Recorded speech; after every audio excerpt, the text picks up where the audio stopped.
Okay, just to show you the process. Are you seeing my screen now? It says the Joint Yes. Studio. Yes.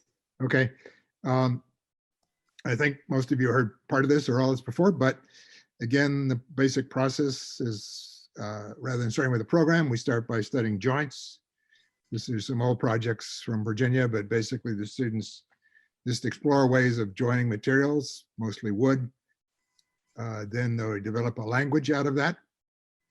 And then that gets applied to a building, and they don't select the program they're working on until about halfway through the semester. So in any case, bear with me. Okay, the project we're going to see, we're actually going to see two, but the first three are in Glacier National Park. You seeing a picture of a mountain here, I hope? Mm-hmm. Okay, Glacier National Park is right next to the Canadian border. When it was created in 1910, there were no roads through the park. The way you experienced it is there were a bunch of called chalets. They were way up in the mountains. There's one located over here on the right, and they're basically a horseback ride or a day's walk in between. There are only two of them left. This one is Sperry Chalet. It's you're looking at the dormitory part of it here, and you arrive at it by going up the valley that you see in the background. It's three separate buildings, a dormitory, a dining hall, and the toilet. This is very Swiss style backpacking. You can't bring anything with you. You can't leave anything there. It's very primitive.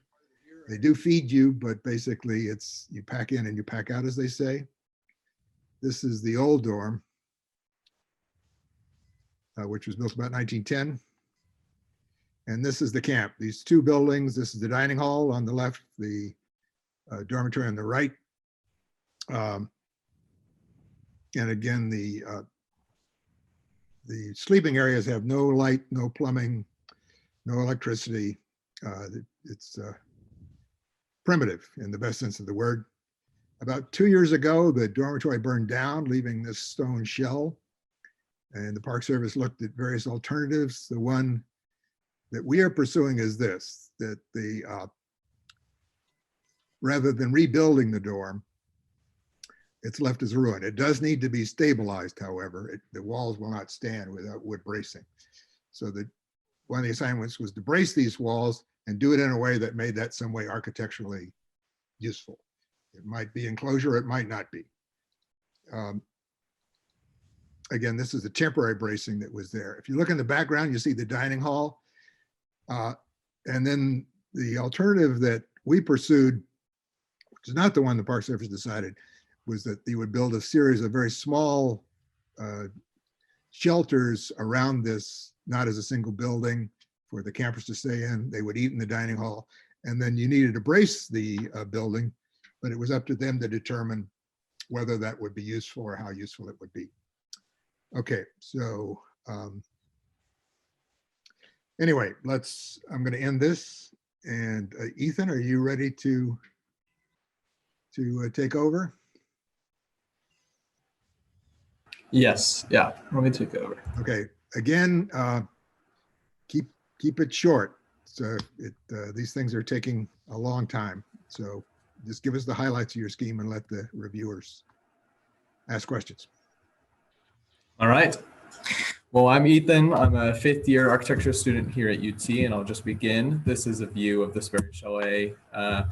So it's about a 6-mile hike uphill, 3,500 elevation gain of feet just to get to this area. So there's kind of two people that I foresaw using this site, one of which were the backpackers that continue on the Gun Site Pass Trail further into the mountains, and the other being day hikers that go 6 miles up and then 6 miles back for just the day.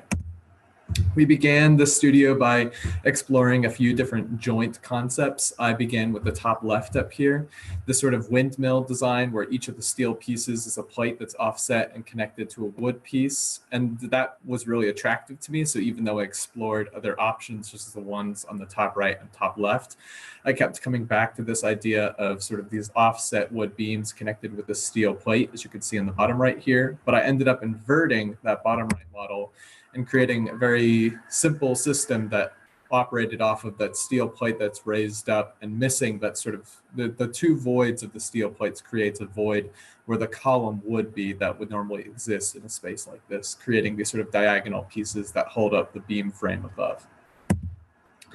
I wanted to this is a bit of personal history for me. I was actually there the summer that the chalet burned down, and I was doing a design build project while there. So I walked into this project with a bit of design build background, and that's sort of you'll see that's the sort of methodology that I used in designing my approach towards how to stabilize the ruins of the Sperry Chalet here on the right, and also the backpacking tents that are scattered throughout the left and kind of flat portion of this site. The backpacking tents we'll begin with, they're a very simple construction. You would put them up and then you could either leave them there over winter because it's not being used, taking down all the canvas or rolling it just up, or you could even break them down and take them downhill whenever winter comes. But it's a very simple construction. I see it as a gathering space, a sort of smaller social gathering space for people hanging out and eating lunch as day hikers, or for backpackers that are just gathering there to sleep. And it's a very simple, kind of very standard backpacking approach that I've used in the past whenever I've done my own trips and that kind of thing.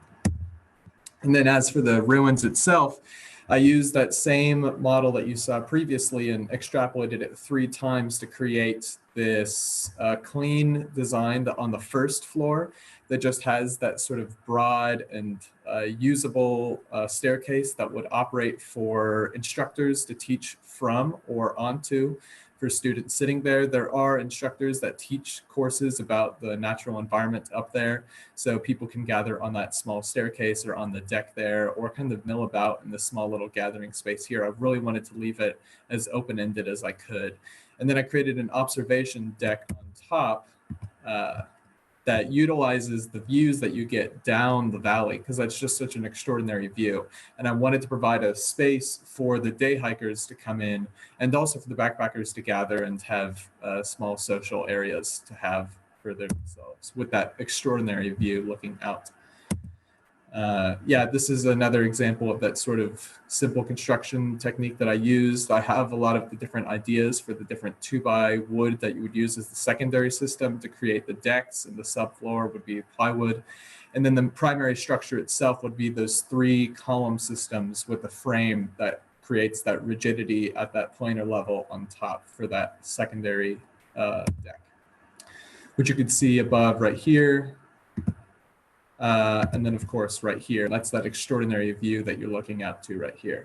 This is, as Ed showed, a view as you're coming up towards the site, and I decided to cut a little transect here to showcase just how extreme and extraordinary the site is. And I really wanted to, I'll stop here in a second, but I really wanted to showcase how beautiful the site is by not having a design that sort of overtook that, but instead remained very, very subdued and allowed for the site to really speak for itself, and just allowed for viewing places or for small social gathering spaces to really extrapolate for the people here. That's about it.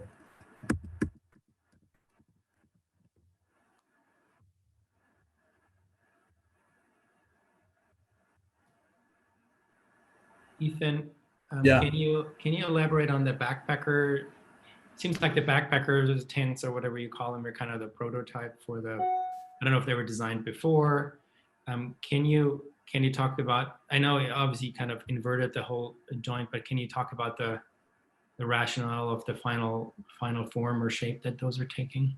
Yeah, so I wanted it to be a very insular space. One of the key issues with backpacking tents, as I've foreseen, is that when you have more than one backpacking group share a tent, you often run into problems with privacy. And for a simple construction like this, there aren't a ton of ways that I foresee clarifying that without creating walls inside the tent itself, which I did not want to do.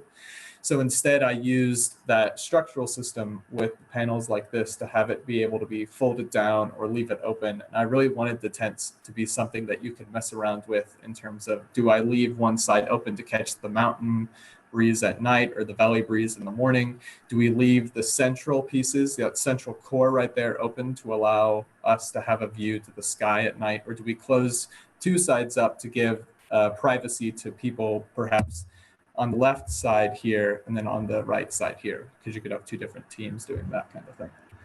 And this is a sort of prototype for the finished idea behind the stabilization for the Sperry Chalet. But I really wanted this to be a similar language of the system of construction spread throughout the site used in the chalet itself. Hey, Ed, can I just ask how much time we have for each project?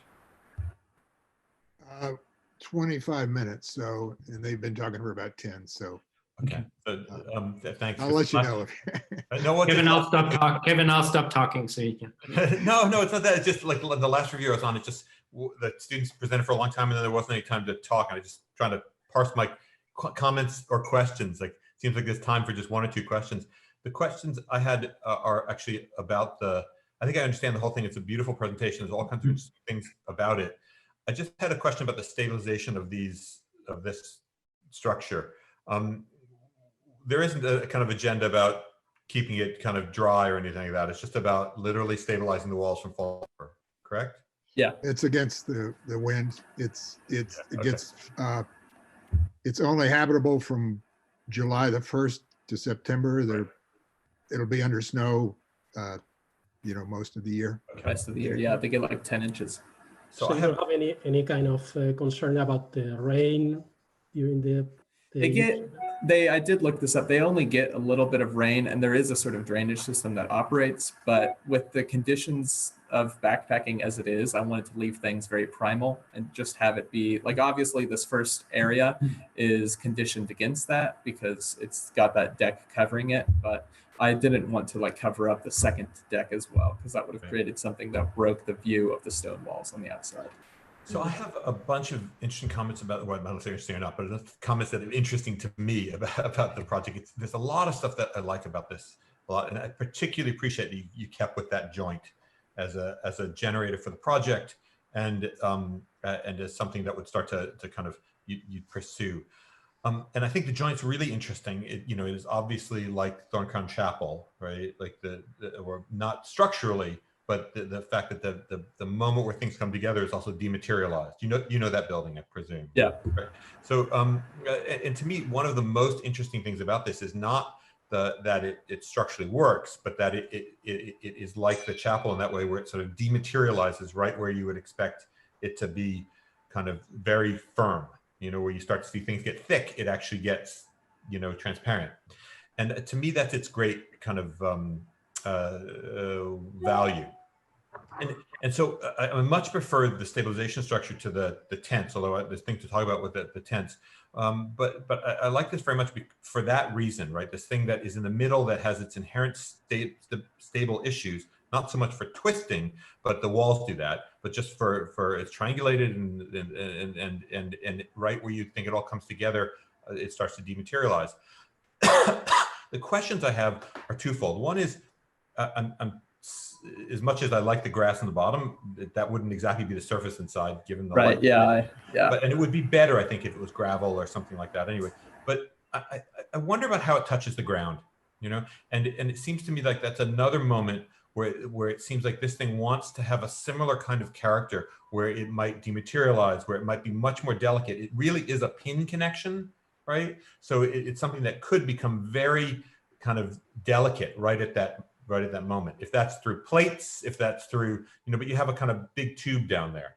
So Right. And you're expressing the sonotube below, and obviously there are reasons why, like, most sonotubes are exposed like that, but you could also, especially if it was the gravel and drain, you could imagine like a plate coming to the ground where it was a much more like elegant and kind of mysterious connection. Because I feel like as much as you followed a track, I feel like you may have lost track of, you followed a linear path in developing the project. You may have lost track of some of the conceptual interest in it. And to me, it is that whole thing about it's like, how is this thing standing up? It doesn't make sense. The things don't line up. The middle is kind of vacant. And I think where it touches the ground is a big one. And so it disappoints me how like normative and straightforward and robust that connection is. And I would have tried to make it as light as possible. I feel the same way about the walls. The reason I asked the question about whether we have to worry about rain or anything, clearly you're not, because you have these big holes where the stairs are. But I wonder why it has to touch the walls so like a roof does, right? For one, there's a flashing issue with that, right? I mean, that's a tough one to flash, but it seems to me like this is the kind of project where it could have pulled away from the walls and left a kind of gap all along the edge that light could stream in at certain times of day, little plates that could touch it. And this thing could both brace the existing shell, but also have this sort of sense of like almost being ethereal while it's on the one hand, and on the other hand, being terribly, like not terribly, very materially robust. So, Sure. so like, I like that structure a lot. I have other concerns with like the secondary structure. Like if you go to your section perspective or your section, like well, I was thinking not that one, the cross section. Like I wonder why we haven't taken a similar kind of character to the platform that runs along the side. Like it seems to me that that's constructed in a not this drawing. But do you have a cross section of this thing? Cross section. I thought I saw a crossing, but maybe not the short section. But like the way it looks like yeah, that, thank you. Like the way you've constructed that is the only sort of semblance to the other part of the project is the kind of V structural supports. But it seems to me it could similarly be kind of ethereal. I think it's a shame that you put it at the height you did because of the rail you put in. Like in a minimal project like this, it seems to me you want all of those kind of things to actually be the moments where you come in contact with the building are the moments that this thing could start to change from a normative condition into something that is more mysterious. You know? And so I like that. I don't know why we're being so straightforward in this, and a kind of almost like a kind of carpenter built it. I have more things to say about this, but I could also say some things about the tent thing, if that makes sense. And I'm sorry, I'm just blurting stuff out because I just no, it's good. I like it. Yeah. But and I know, like, you know, Yuli and I like to argue, so I'm sure he's going to be correcting me. No, I'm going to interrupt you here, Kevin. But the tent structure, I also feel like it's a lovely thing, as much as I have some issues with like I know we don't have disabled folks here, and so you don't need a cane rail, but I do feel like the hitting of one's head on those beams is a curious thing. But I wish it was floating higher. Like I wish the roof and curtains were higher, and the floor wasn't again like a normative thing that's just somehow supported on beams off of the corner columns or the center post. Like in my mind, I feel like it should be more like Gottfried Semper's ground. Like there's a structure and enclosure that's hovering over this thing, and there's a ground surface that might be literally, if it's going to be a deck like that, why does it have to hover off the ground like sitting on the same post? Couldn't it be something independent that doesn't start and stop right at the moments that's there? I think it would make it more elegant to imagine this sort of roof thing not coming down to the place that you sleep. You get a little more head height, but you also get this idea that it's sort of floating over the new ground. So, no, I see that. Yeah, that's a good point. Ethan, can you go back to your cross section? Yep. Yeah, I mean, I totally agree with Kevin there. I think the whole thing shouldn't really touch the walls. And you know how you're envisioning touching, because the way you're touching the ground and the way you kind of have this inverted column detail is so innovative. But then you're kind of using this really, you know, conventional plate that goes all the way along the wall to connect the beams there and the members.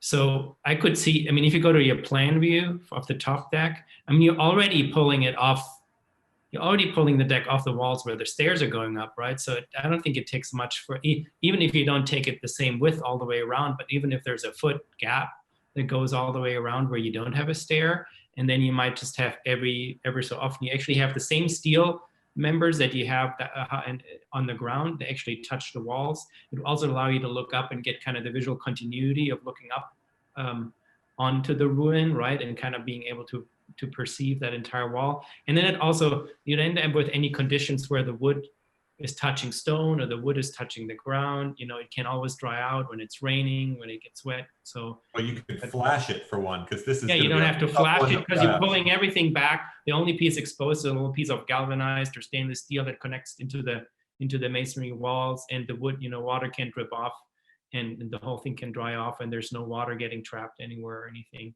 Yeah, but that makes a lot of sense. Right? Less than 4 inches, so it's National Park Service, right? Yeah. Like that, we can meet code, and it would be beautiful, like the moments where like the sun lined up and you got streaking kind of shadows from these plates that touch the wall. It could be very, very like lovely, and treats the wall with a little more kind of sanctity. Yeah, respect. Yeah, I get that. Yeah, I think just taking one step back in the like the intentions of the project. I think what your main idea or your main driver of the project is to try to touch in the less points that you can, like the existing reality that you have there. Okay, so even like in the stabilization of the ruin, or in the like the backpack like shelter, I think your idea is to try to minimize like the contact with the environment. And if you go to the shelters, please, we cannot draw here, right, Ed? It's not. So can you see my mouse here? No, I cannot. Okay. Yeah, I don't know why we can't draw. Like usually we can. Oh, Yeah, annotation. normally you can annotate. That is very useful. It's disabled. Tommy set up the meeting. I guess it's disabled. That's too bad. Okay, doesn't matter. Okay, so it's like your structure is some kind of like an inverted like a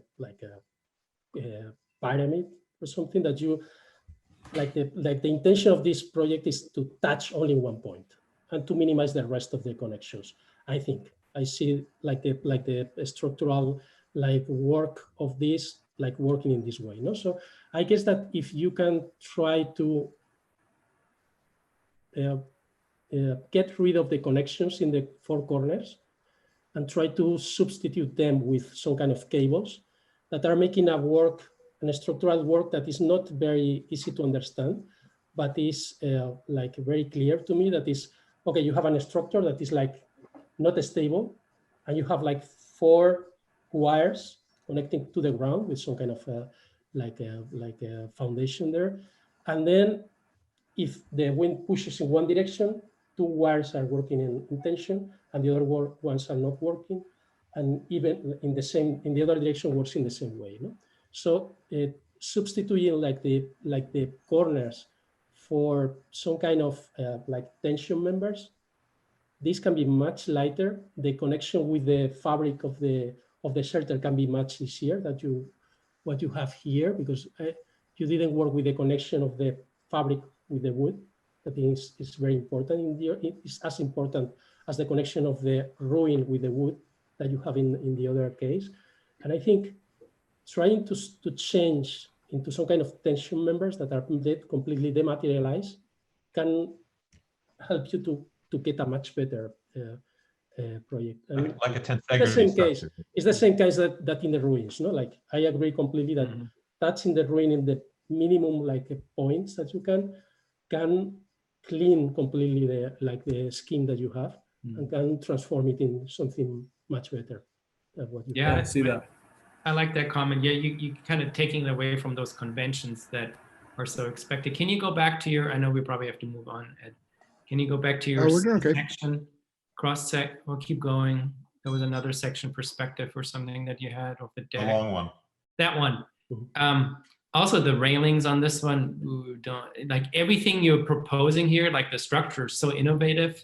And I mean, you could have done this in the most conventional fashion, right? But you didn't. So don't do your railings like that either. Those railings need to speak the same innovative language that everything else. Yeah. Right. So the great example in this regard is Peter Zumthor's building in Chur, spelled Chur, Chur, over the Roman ruins, right? And it's now it's a protective structure rather than one that's just bracing. But if you look at you nodding, so you know the building, right? Yeah, we've seen it before. Yeah. If you look at the entry condition, like there's a bridge that then cantilevers out of the building. So I understand why you set the platform where you did it. It looks like it's at the existing threshold for the doors. And that creates this kind of funny problem with the rail on the inside. But it seems like you could engage those things in a way where it doesn't quite touch it, you know? And I think that's why I started the conversation with saying, like, there's a conceptual agenda that I feel like you've lost sight of when you've been in the weeds, which is not uncommon, but it's like this idea of touching things lightly, of dematerializing where one expects to see things that are more robust. And I think that that definitely like is most successful in this joint. That's the primary thing. But just like, I mean, I very much appreciate Luis's comments. Like, just like here, you're also dematerializing as those posts touch the rafters, touch the floor joists. And you would want to do that at the ground. You would want to, like what he was suggesting, you might do a sort of tensegrity like thing or some way to void the joint. But I also think you could take that same sensibility to other things, right? To like, how do you imagine that kind of platform floating? Is it more like the Farnsworth where it's a float, or is it another kind of structurally explicit thing? But now instead of dealing with a kind of canopy, you're dealing with a floor. Like how does the same kind of conceptual apparatus get put to that problem? The biggest one is the handrails in some ways, because I think those are like really like a moment where you come in contact with the building. And so like, do you take the same agenda, or like in my mind, I was thinking, especially because you're gonna have some slope and drainage and stuff off that roof on the top anyway, which doesn't exist now, right? Like it seems to me that you might cap the edges in like a steel plate or something that might come up, you know, a little bit of grade. Maybe, you know, that's like a steel plate coming up, or maybe it's, I don't know, there's some, you obviously have to do a guard, but how does one do that in a way that is of the same kind of character? But it's a lovely idea, and I feel like it's almost like, if not a life's work, it's a body of work that you could continue on. I just feel like there's a way in which you grabbed this detail and you kept it, and then solved other problems in more conventional ways. And my hope is that you could take the intelligence that was brought to the detail and use that to solve the other fundamental problems at the scale of the detail, like the handrail, but also at the scale of issues of like planning, like how you deal with that sort of deck and stairs. Okay, yeah, Yeah. I think we do need to move on. So, All right. Well, thank you. Jacob, I'm gonna, Thank you, Ethan. Let me start. Okay, let me share. Ed, are we looking at some pavilions for the Vatican too? we are. Awesome. All right. Hello, my name is Jacob. I'm a Bachelor of Architecture student. So, yeah, Sperry Chalet. I wanted to show you all some of the ideas I was working with the joints at the beginning of the semester. So, this over here was kind of like my first scheme that I really liked. The idea was to investigate like sliding joints. And yeah, I like this. It wasn't very practical, but I did like the indexicality and the kind of draw to the intersection. So I kind of simplified it and worked from there. So you can see this next one, and then this I kind of pulled the columns apart and fit them in. It's a little bit more practical in terms of the forces than like cutting into the column like this one. And this is, you know, a box frame that I made kind of along that same thought. And this is kind of the final scheme that I went with here. You can see the 4 columns, and then, yeah, this would be black and steel here on the intersections to kind of draw it out. And then there's also a, excuse me, floor detail, or a plan detail here of how the kind of mullions for the design would work. And something I wanted to do, again, I like the indexicality of the intersections. And yeah, I wanted to make the structural part of the mullion glue lam, and then the caps black and steel. So here's just a site axon, gives you kind of a sense of the site. You have like the valley here, and then the shelf, and then the topography goes way up here on the side. Jacob, and then what does indexicality mean to you? just like I guess the building is like very understandable of how it comes together. Okay. It's Yeah. expressing the structural behavior of the building, right? Yeah. What was the word? Indexicality. I don't think it's a word, but I'm just looking it up. It actually is a word. Yeah. It's okay. Go ahead.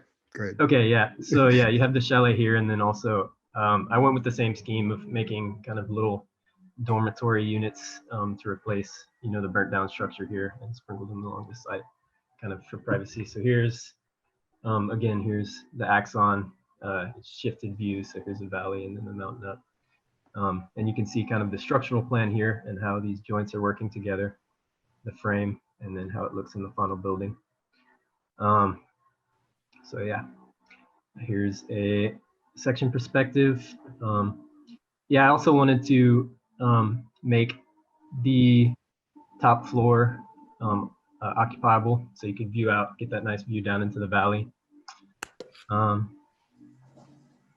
Yeah, here's a interior rendering, and yeah, again, I wanted to make the structural part of the mullion wood, because I thought it would be nice on the inside to have kind of a completely, almost completely wood design, so that you could really tell the difference between, you know, the ruin and the new intervention to revitalize it. And here, and you can see here and on those operable skylights on the roof, I made them black and steel so that it served as kind of a visual break, and also they're operable windows. So yeah, again, indexicality, if that's a word, to show you. It is. It just means something else.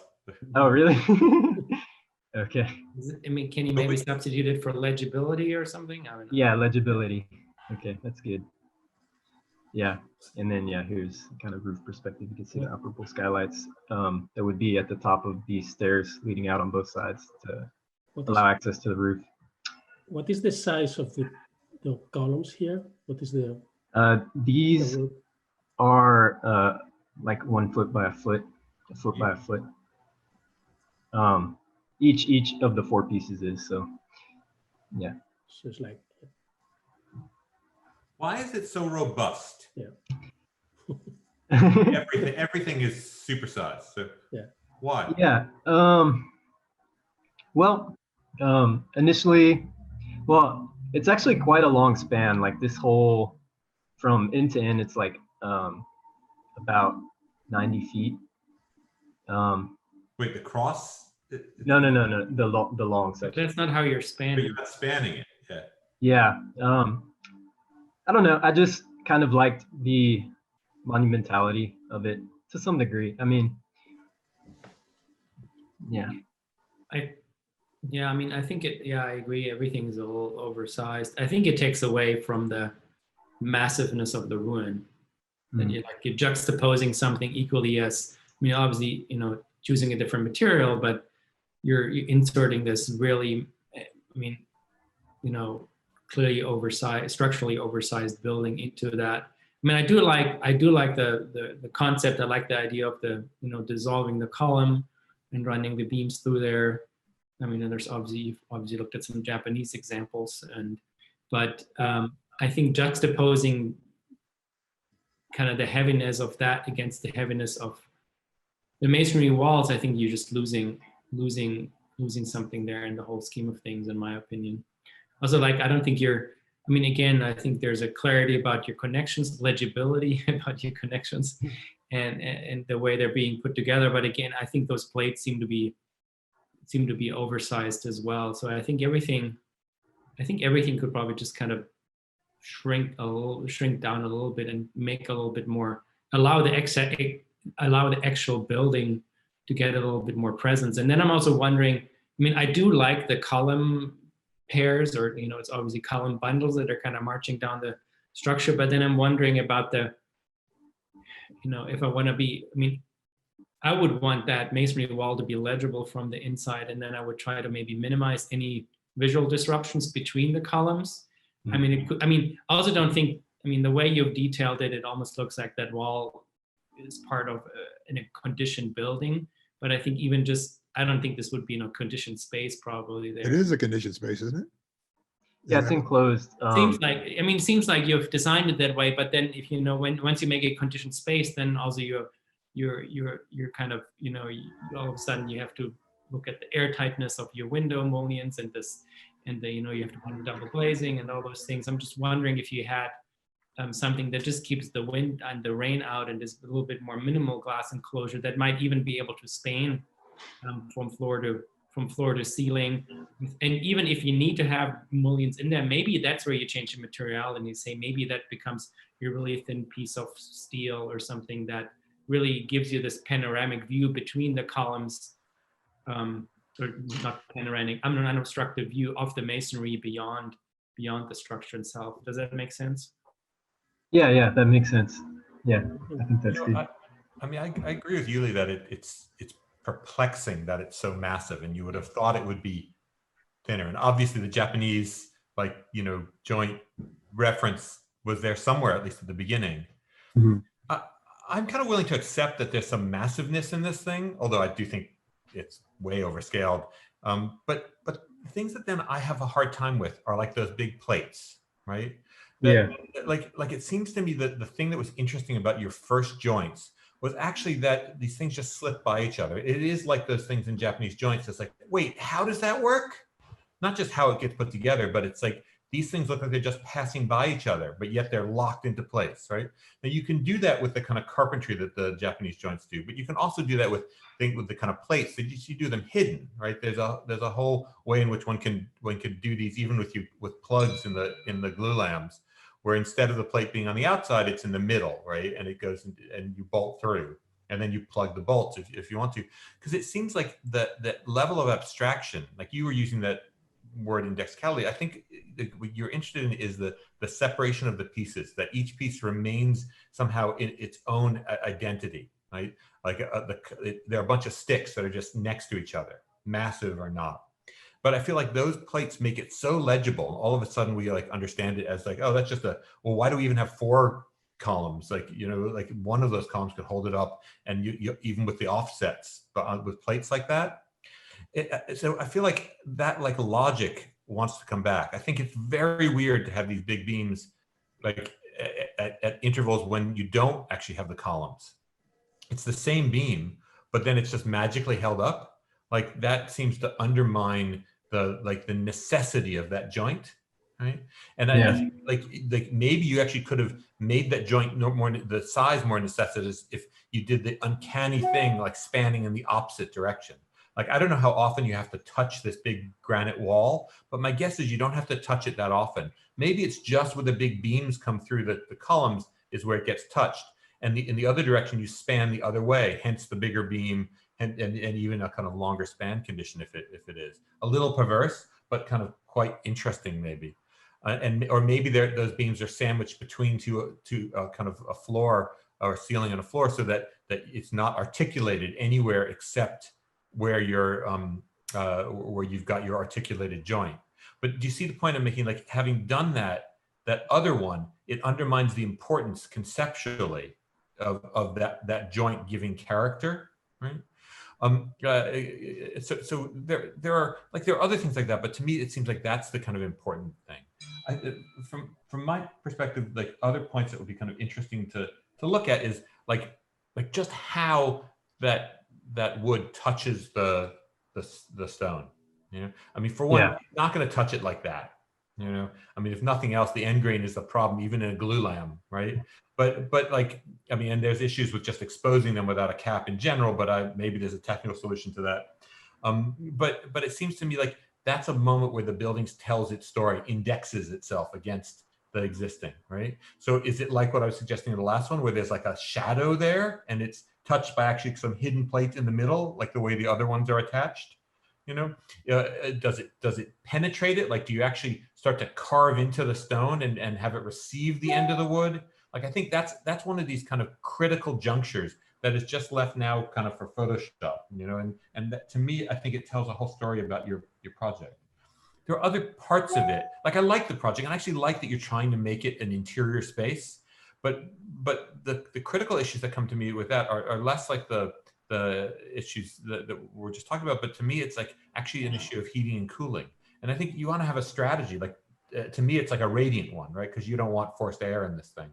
But like, so there's some idea of maybe radiant heating and cooling. And so that all of a sudden puts into the question what the floor is and how it both, engages the existing kind of ground and the columns and the window frames. And like, to me at the moment, it's weird like that the floor sort of stops halfway through, you know? And so I feel like it's not like it's badly considered. It's just not considered yet, but it's an important element to me. Likewise, like, I guess you're trying to make something massive with the stairs, but that's really incongruous to me as well. And clearly, like, you need a handrail and stuff like that. So like, what's going on there, aside from the fact they look too steep?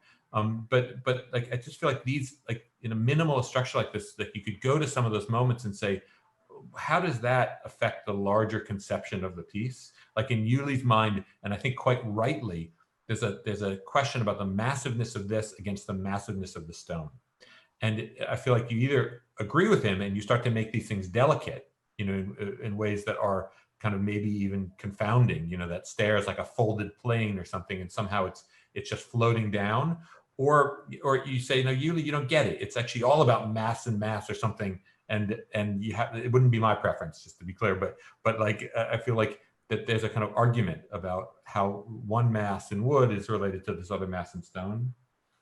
Can you go to the top? So go ahead. Can you go to the rooftop view? Yes, it's this way. Yeah. And even the gap there, like at a certain level, it's like, it's either 4 inches or it's got to have a handrail. Okay. We're talking about right there. Yeah. I mean, I think it's also, you have a beam on top of that. I thought you had a beam running below that, the length. This isn't a beam here. That's not a beam? No. Yeah, sorry. This is the beam here. These are just like kind of wood pieces. Those are just infill panels, because the beam. So are those secondary beams that are running across, or there's kind of a logical flaw in terms of what's primary, what's secondary there. But go back to the top view. You're pointing out that thing that it looks like an upstand beam there, but there were it's an upstand beam there, and then you could potentially have the secondary beams hanging from those. But the other point I wanted to bring up here is, how do you? I mean, you couldn't leave that exposed like that, right? You would have to have flashing on all the. You would have to have flashing on top of that glue lamp. You'd have to have flashing on top of the end grain of those 4 columns, and it kind of dramatically changes the aesthetic. So I'm wondering. I think the smartest way would probably just contain everything within the enclosure or under the roof. I mean, I think where you said you just had those infill panels, that could easily be that primary beam. And then you've got secondary beams coming off of that. And you could actually stop the columns at the deck. I mean, you're still going to have to waterproof that entire deck up above, but at least you have a gap to the left and right where you can actually drain to. But I think exposing all those wood members up above is kind of in for a whole host of maintenance issues. And I mean, Kevin, also said, about how that wood beam meets the masonry wall. You'd at least have a standoff so that the end grain can dry off. You'd have to have a flashing on top of that piece of beam that sticks out of the building, just protect it from the elements. I mean, it could be the coolest flashing ever designed. It could be steel plate, black and steel plate, whatever, that then a National Park Service person comes out and paints every year or whatever. But, all those things are liabilities, but they're also design opportunities for you, right? Really, I mean, making this wood work in that kind of environment, or in that matter for any environment, but then still, being true to the material and how it wants to be treated and protected. I would come back a little bit to the concept of indexability, or what is the name of that? So it's like expressing how things work. I think, first of all, I mean, when you talk about this concept, you have to talk also about optimal behavior of things. That is going back to the size of the structural members. I'm not going to come back to that. Everything is like oversized, but you have to try to go to the minimum sections everywhere. And then I think you are making, like, in the beginning, some kind of mistake with the joint, because what you are proposing is a sliding pin connection. So it's like two or 4 pillars, no? And the beam is inside and can slide, no? That is the thing that you explained at the beginning. Yeah. So it means that you can build it very easily because you don't need any plate. You just put the beam and slide it, no? So the size of the beam needs to be like according to this possibility of 2 guys like holding it and putting it in place. So I think everything, when you think about the joint in this way, that is, okay, it's not just a structural behavior, but it's also like the way you build the building, no? It's everything, no, together, no? And you will come back and revise this and see that the sizes are not correct, because you cannot put them in place without a crane, maybe, because they are too heavy, because the joint is no more like a sliding joint. So it's now like a moment connection. It's like transmitting moment to the pillars, so that maybe the pillars needs to be like sturdier because of that. You don't need that. You don't need like a moment in the pillar, so the pillar can be very slender, no? Okay, and so on. So I think starting with a joint is very important, but you have to have a clear idea of what the structural behavior of this joint is going to be, and what the ways of constructing or what the secondary means of construction that you need are going to be involved in the construction, no? And then when you know all of that, you can talk about indexability or whatever, because you can express things that really are happening there. Because now nothing that you are expressing is happening. You have a joint that is like a sliding joint, it's not sliding, because you have like 7 bolts there or 6 bolts there, like preventing them from sliding, no? So I think you have to step back a little bit and say, okay, what I'm doing here, what kind of a structure I'm doing, no? And then you'll see, okay, if this is a pin connection, maybe this needs to be a pin connection. So I need, instead of having like the plate in the joint, maybe I need a plate underneath, no, to really have like a pin connection with the floor, no? Okay, because you don't have any kind of expression of the joint when you touch the floor or when you touch the walls of the ruin, no?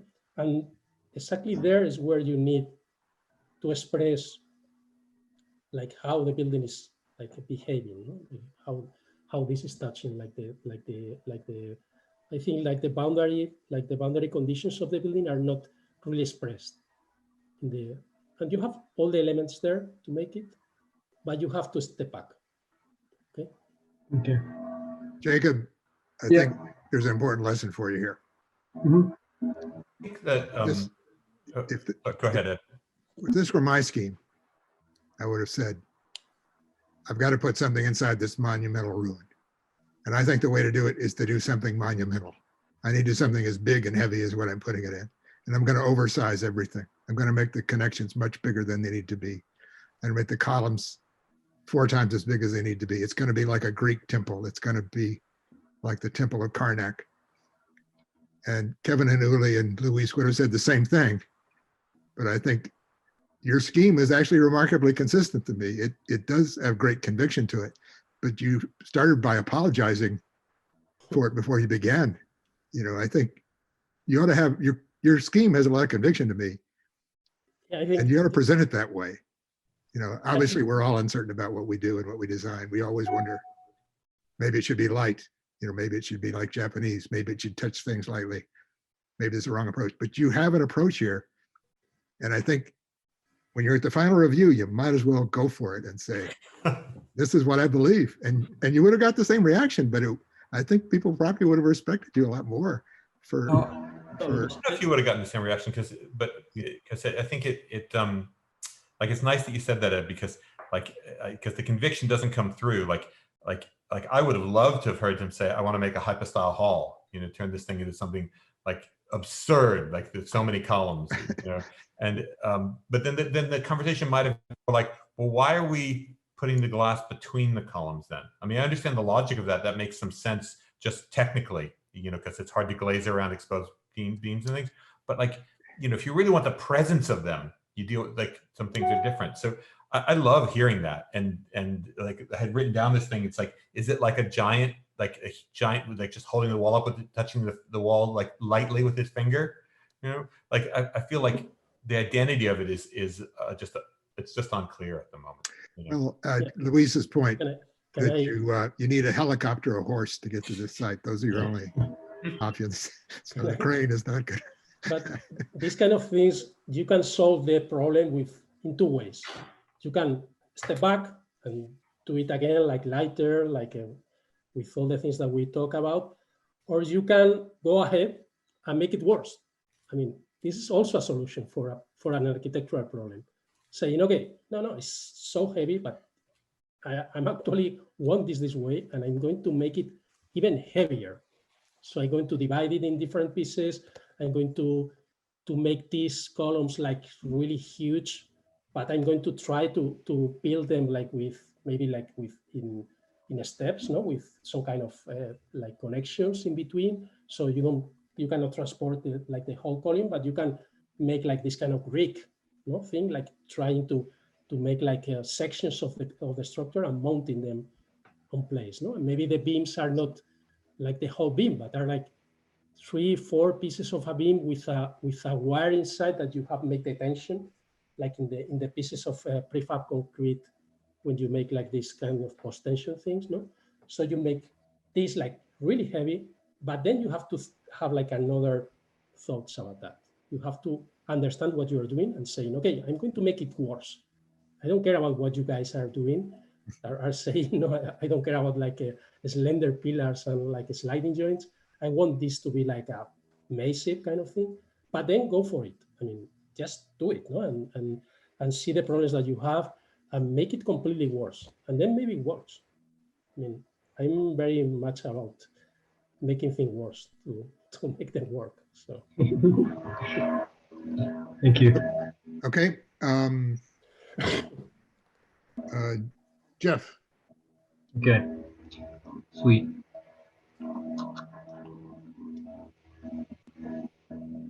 Right. Can you hear me? Yep. Okay, cool. Someone has some feedback in the background. I don't know, maybe you can mute yourself. I don't know who that is. Well, everybody's muted.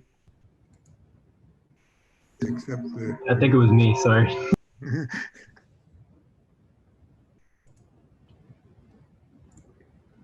All right, can you see my screen? Yes. Okay. All right. So as my peers have explained, this is the Sperry Chalet hiking outpost, and my approach towards this whole project was to create a space that really appreciates it as a national landmark, creates a space to observe the park, but also create an outdoor room that gives a gallery of perspectives of the surrounding valley. I'll spare you some of the process and go back to the direct origin of the resolution. I started looking at everyday objects that have quite similar, or not similar, but quite simple construction. So I looked at the sawhorse, and that's how I sort of arrived at going to the Sperry, or the Glacier National Park site, because I could see immediately how it could potentially shed snow. So I looked in beginning to how I could sort of perplex this construction, how I could make some of the members of it a little bit more complex, how I could play with the dimensions of the different pieces. And then for the ruin, I came to this resolution. For the cabin, I wanted to play more with the ideas that the cables could be somehow hoisting glue lambs, but I was particularly interested in working with glue lambs in their construction.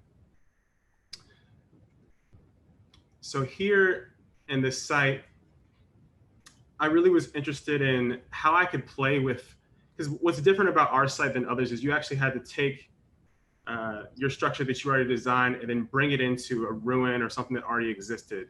So I had to play with the dimensions a little bit. I played with turning these triangular forms upside down to support the floor, turning them on their side. But for me, what worked best is placing them and spanning them across the width of the Sperry Chalet.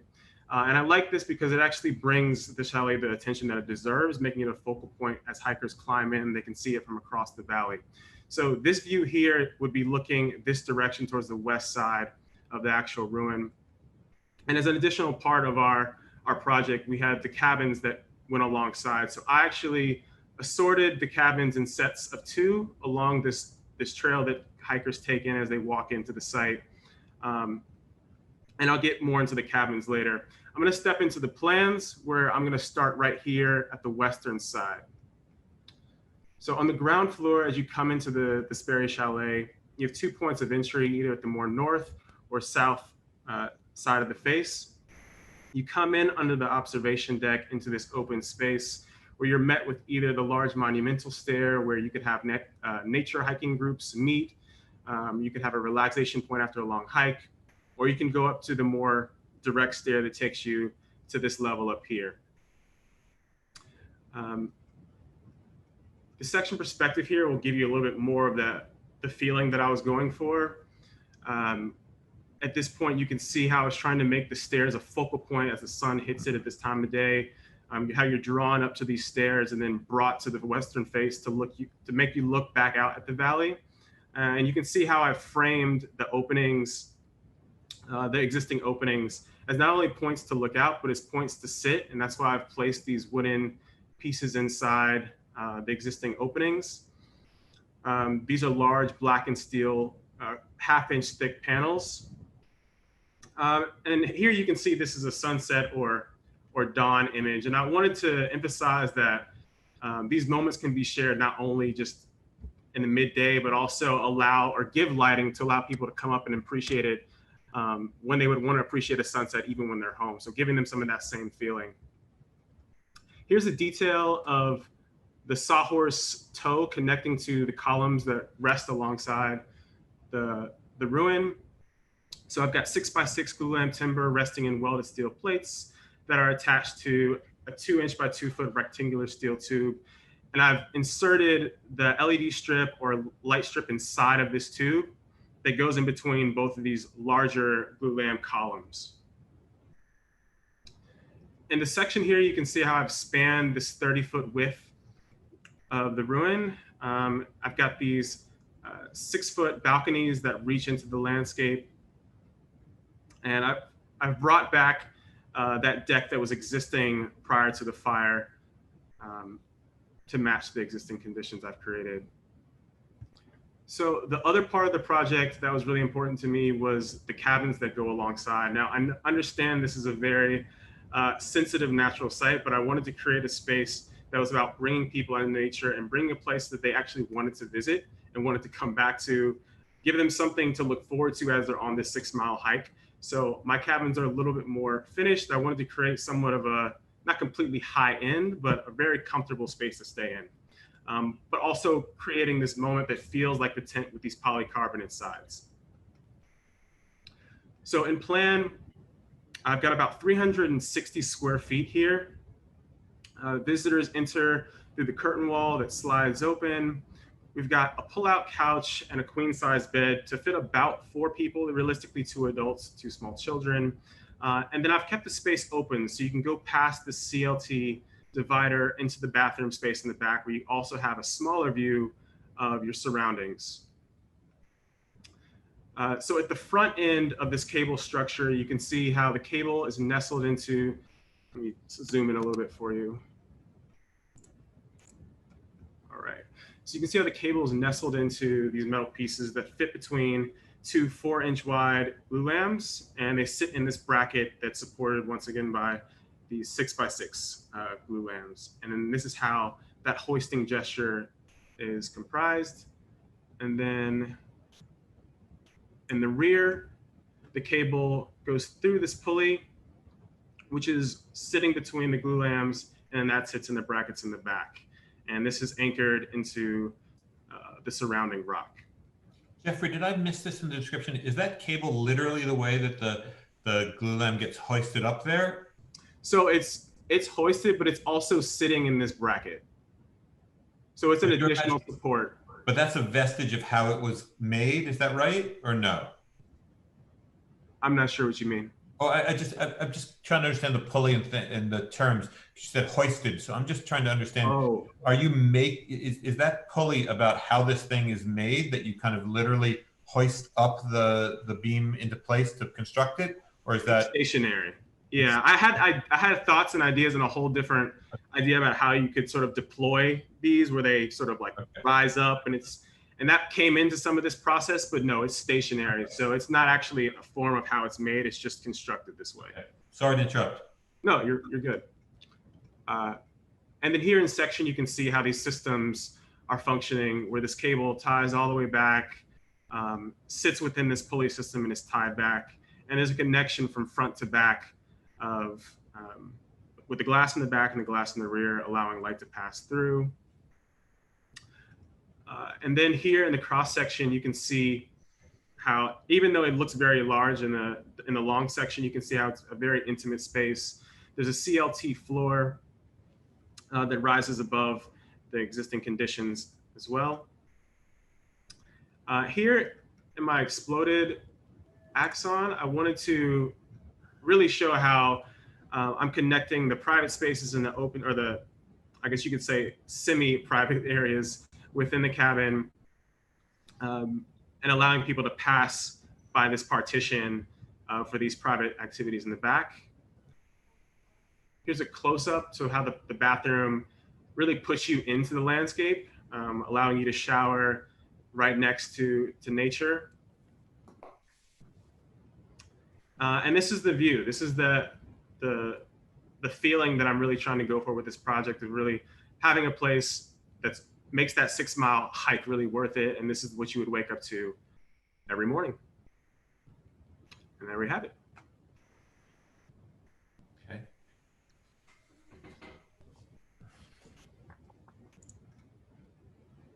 Just out of curiosity, that cable I was asking about, Yes. what role do you think it's serving right now? Is it like structurally? I think it's supplementing the support of the glue lam. Let me go back up here. It's supporting the support of the glue lam. More, I think, on forces that are acting upon it, like wind. Most of the structure is being supported by these triangular glue lams here and the bracket that's below. Yeah, I mean, I agree with Kevin. I would question that cable. I mean, I know where originally coming from, but I think it makes, I mean, there's, you know, it makes the whole thing a little complicated. I think there's something nice about the simplicity of that kind of A-frame cabin that you're designing. And yeah, to me, if you're connecting those two columns with a bracket that the beam sits on, then you just make that, you know, substantial enough so that that ridge beam can be supported. And I think for me, there less is more in that case, really simplifying that and making that a really beautiful connection. Because on the inside, you actually can't see that ridge beam, right? You kind of got like a drop panel in there or something, right? Right, and that's something that I had to go back and forth on. And prior to going back to this scheme, there was a whole, I went down this dark Pinterest ring of A-frames, and I started to hide the structure more and more, going back to this nostalgic looking thing. And I was trying to achieve an image. So I came back to exposing the structure. So I had to decide whether that was going to be inside or outside, because I had this whole idea about the beam being inside, and I could put lights between it, and that would work on the inside. But working with Ed, I just decided it'd make more sense to put it on the outside and expose it, and then get more of a tent-like structure with this cable supporting the top. Yeah, I mean, I think there, you know, a whole bunch of issues are raised with this thing, and it's probably not the. I've hijacked the conversation a little bit by asking you about that cable, because there are other things to talk about, particularly with the other building. But just in brief, there are a bunch of conversations that have to do with enclosure. That you know, particularly when you start to put in things like a shower, and you have the water issues on the inside and the out. And but I'm not, like, I don't know how much you've actually kind of really considered those things, flashing and things like that, that I don't really know if they're worth thinking about. But it would be worth you taking a look at the moment where all these things come together. Some of them could turn into real design opportunities. Like, am I wrong? Is that triangular surface a hyperbolic surface, or is that actually just a flat surface? Which doesn't really matter, but your polygal, I think it's a hyperbolic one, but I guess it could just be a flat one depending on the geometry. But it seems like you could deal with some of these issues in interesting ways, like whether those are scales, like zoom towards Reagan's museum, or whether they actually have to be joined together with a kind of channel that sort of, you know, polygal is so cool, but the way it joins to other pieces of polygal or touches other materials is generally pretty crass. So it's like, it's always the point where you have to look at when you find materials like that. It's the same with like channel glass or whatever. But like, I like this thing. I like it a lot. I actually like that cable. But I was, my ears like perked up when you said it hoisted the thing up. Like, and I was thinking of the thing that Luisa talked about in the last project. Like, you wonder how these things come into being. I mean, anything up here, I'm sure the most startling thing is, everybody says when they walk up, it's like, how did it get here? Someone hiked with that in? I mean, that's the thorn crown thing again, right? And it seems like, how did it get erected? Like the thought that you might have a semblance of how this thing came into being in the final form is pretty cool. So I would task you to either drop that thing or actually make it more part of it. Like the idea of putting up a triangular frame from which you could then hoist this ridge beam seems pretty cool to me. If it's going to be there, it feels a bit decorative at the moment. Like I would have imagined like a canvas, tent might go across that, so the beam ends up inside, rather than right at the moment, it just feels like a decorative element, as opposed to something that might have, if you say you didn't use polygal, but you used some kind of tent, you could imagine that tent coming up and over that, and then the beam is allowed to stay as like an interior element, which I think would be in many ways more interesting. I mean, you're the one that brought up light, but the thing that's really interesting about these things are how they transform when they're lit from inside or lit from outside. And it could feel more or less like a kind of tent, but when the lights are on inside, you start to reveal its internal structure. I mean, what Kevin, kind of building upon your tent, you could actually have a lot of tents at 2 layers, right? You've got the inner tent and an outer tent.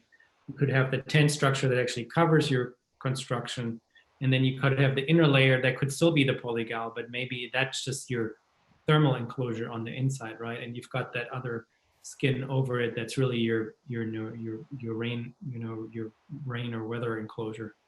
Right. Certainly deals with all of the problems of like, exposing wood or things like that, if you can cover it up with some kind of a rain screen, in this case, literally like a tarp. But I mean, but I like the thing, and I'm trying to find a way to make it necessitous.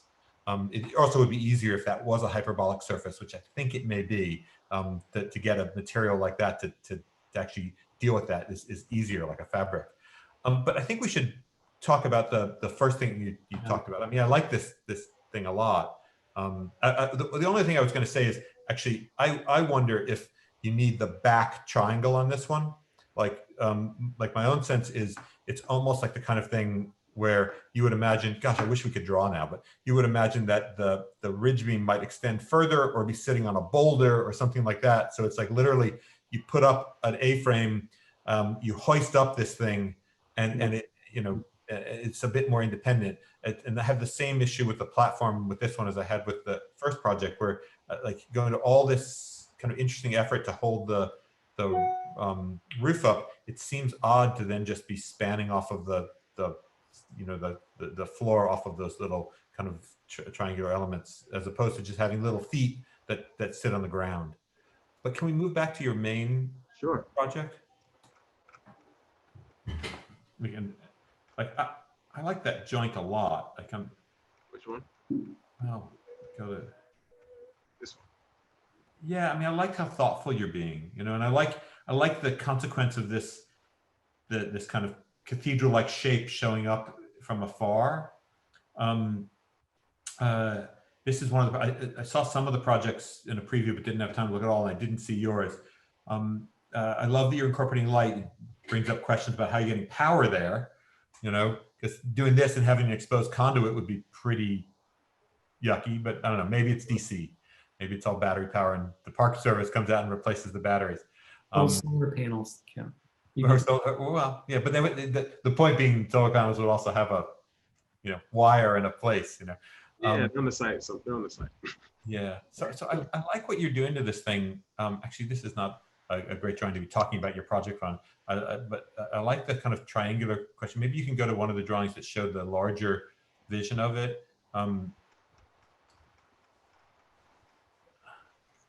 Yeah.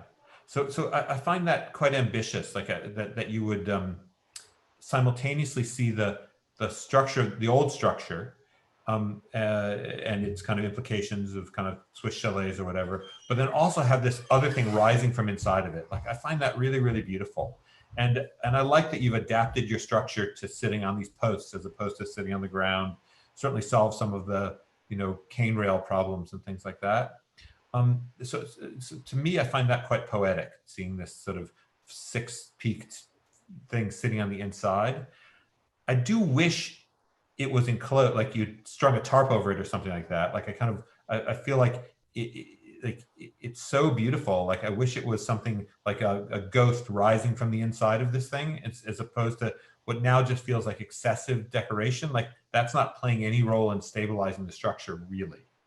It's a kind of perceived roof, like Robert Venturi's work from the 80s in Philadelphia, like this sort of ghost building. And I think it actually would have been more interesting if it was more like Brian McKay Lyons' version of Ghost, where like, do you know that it would have been an interesting precedent for the class, these kind of projects Brian McKay Lyons has been doing on his farm in Nova Scotia. But to imagine it having a kind of tent over the top, I think would have been pretty extraordinary, but also would have made those triangles kind of more necessary in the overall piece. And then as much as I have a bunch of notes, I have the same concern, like you talked about how important that stair was. And I just feel like, if it's so important, couldn't we have taken the same kind of interest in the tail and, construction and things to that? Like, it just seems like, we haven't yet thought about that one. And I think you could have made an amazing stair with the same kind of interest in detail. I mean, I do like the frames that you set up here too. And I mean, I always like to have things to have a purpose, but here I actually don't have a problem with it being somewhat symbolic. And in this case, I disagree with Kevin and say maybe it doesn't need to have a tarp over it. The one thing that you got a problem though with the fact that it's needs to be clad, right? Oh, like, yeah, that's a whole nother story. Right? The whole thing exposed to the elements. Can you go to the section drawing?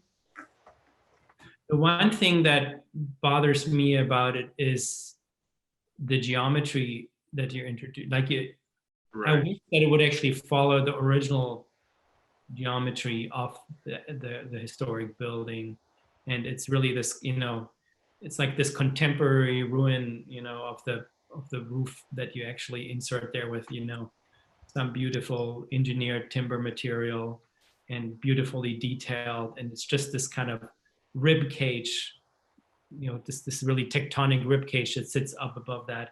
Actually, one thing you could do, probably would have an issue in the summer with overheating. You could glaze it. There's a project. It's not that well known, but there's a Italian or northern Italian mountaineer. His name is Reinhold Messner. He was the first person to climb Mount Everest without an oxygen tank. And he bought this castle I think it's in the Dolomites in northern Italy. And it was a ruin, and he put this roof over it. And it's a glass roof.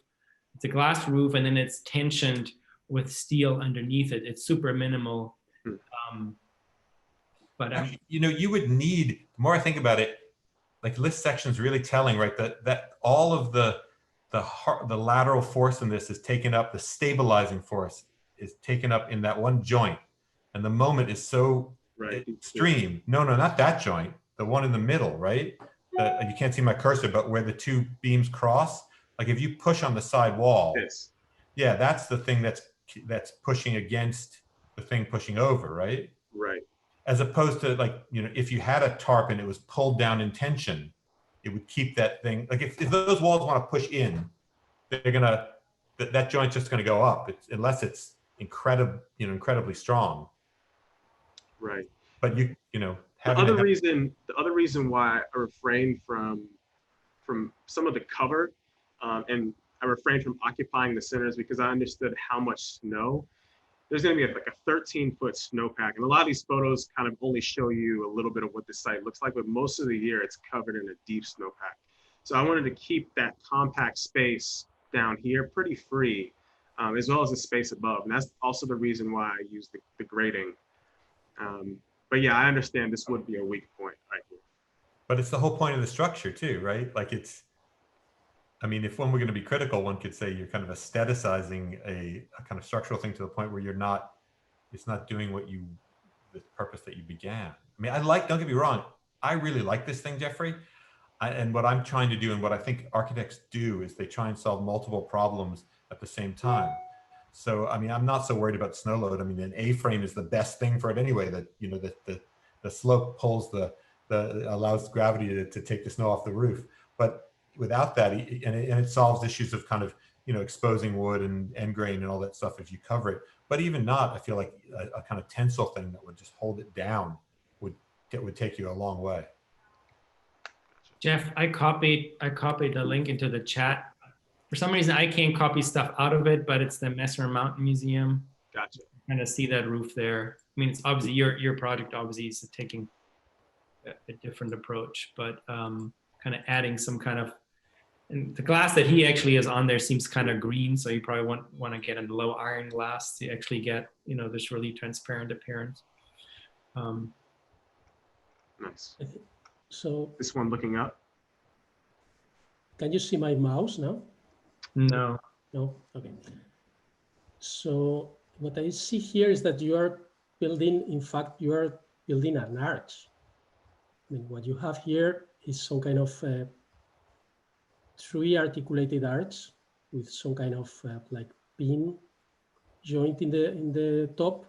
So you are going to have like lateral push of the arch in the walls. I mean, you are like pushing the walls to the outside with this kind of thing. No? So you have two ways of dealing with this. No? So one way is like connecting completely like the two structures. So the stone of the walls act as some kind of counterweight for the forces that are like pushing to the outside from the arch.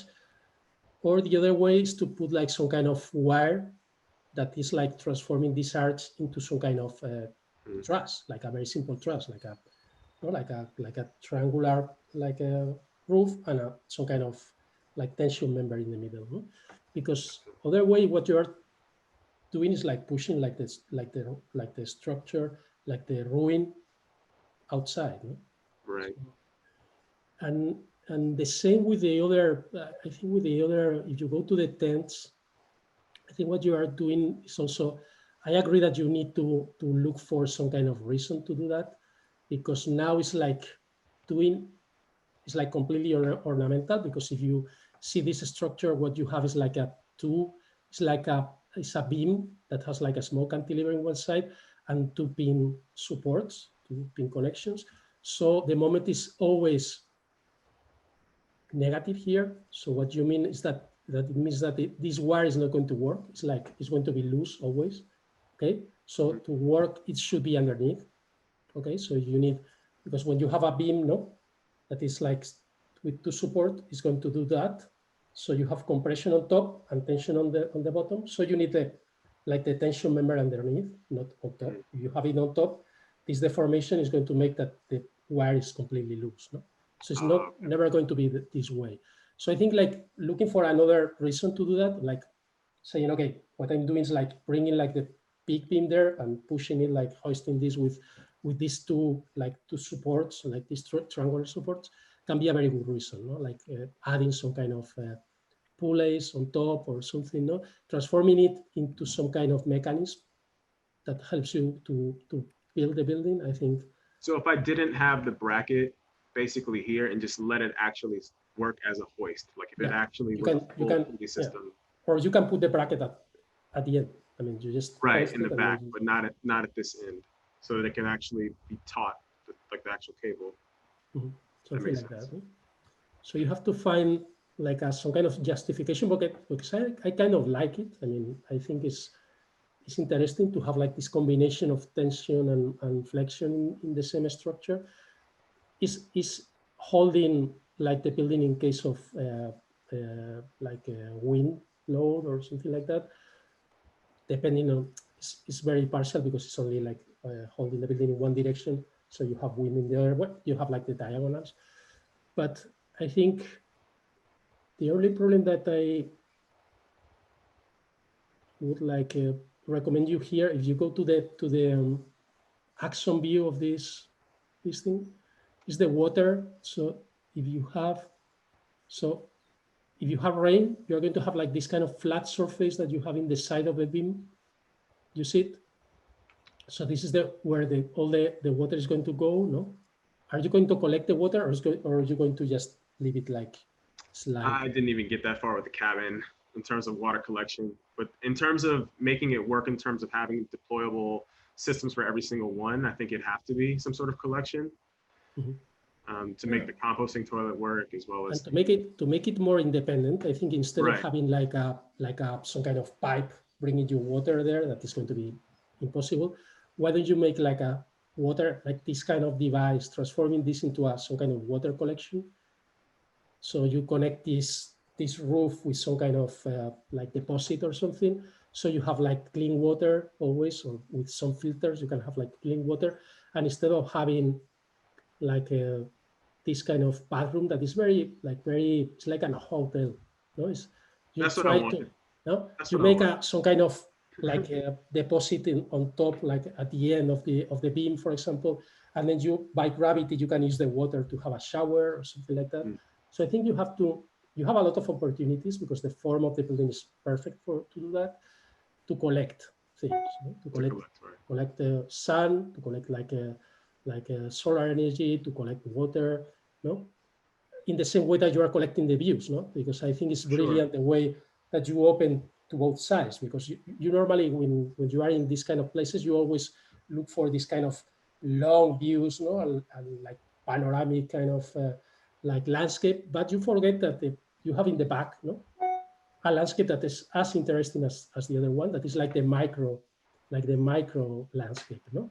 You're saying the window in the back, right? Yeah, the window in the back, I think is really brilliant for me, because you are like creating this kind of two scales of looking at outside, no? Like the macro and the micro, that are really interesting. It's the two ways that you can see a landscape, no? Right. And my idea was that the way that, this is a private space, you're looking at something that's very close and personal, versus when you're looking out here, this is, like you're You see saying, the the landscape. macro scale of the site as it opens up. So I think it's like a periscope, no? It's like some kind of, you can have like a microscope on one side and a periscope, or like a periscope in the other side, no? So you see like the panoramic and the micro, like a microscope view. So I think it's really great, and it becomes like a device, no? It becomes like a place that makes things for you, for the people that are there, not only sheltering them, but it's creating some kind of comfort or some kind of relationship with the exterior that is really, really interesting, no? So I encourage you to strengthen these points, no? Because it could be like a great project. Yeah. Maybe it's a project that would be worth like having a look at. I don't know if they were all built or not, but Michael Rotundi did a project not long after he kind of split up with Tom Main, Roto Architects, for the Lannan Foundation for Native Americans, and where he did these things with kind of great big bundles of like tree trunks, and used like a kind of great big ridge beam. And I think these were thought of in this sort of same way, where it's like, how do you hoist it up? And my understanding is the trees would have been harvested on site. Like there is a way in which you could have imagined doing this thing, like very much like this, more like your original little models that just were the three pieces. Mm-hmm. Where like the great big span is something that you find on site. You cut down a tree. The other things you're kind of bringing in to kind of help to allow that to happen. And I mean, this is taking nothing away from the point Luis was saying, but like you could imagine, I still, like when you look out the back window, like I saw that boulder in the first round through, and that's what made me think, like, couldn't the big ridge beam be sitting on that? And wow, maybe it's a tree trunk instead of having to bring in a huge beam, because you can imagine bringing the smaller things in. For sure. And but I mean, it's such a compelling little structure, but I think it gets more compelling the more essential it gets, and less compelling the more it's influenced by Pinterest and just like in a way decorated, And sorry, Ed wants to move us on, but yeah. Well, actually, I want to make a comment, and this is. I feel like I have to say something, and let's pretend I'm not a professor at the University of Virginia or at University of Texas or anywhere else. And it's nothing at all to my view of this is a piece of architecture. It's about how much I love this place. And the toilet and the light and the curtain wall do not belong here. That people go there because your cell phone doesn't work. And again, the idea is you bring in everything on a pack that you're going to take out with you. It's about getting away from comfort, really, and really challenging yourself. It's like, it's like Moses or Christ or Buddha going into the wilderness and coming back with some kind of realization. And you get that by denying things rather than, and I get up 5 or 6 times a night. It's not like I don't need a toilet in the back of my tent, but it is something really different about this place. There used to be all over the place. There are only a few of them left. And what I love about this scheme is what's atypical about it. And all of those things are what is typical about it. So anyway, we need to move on. We have, Thank you, Jeff. Yeah, thanks, guys. Thanks. can I have the screen back? Yeah. I guess I have control over that, don't I? It is not into glamping.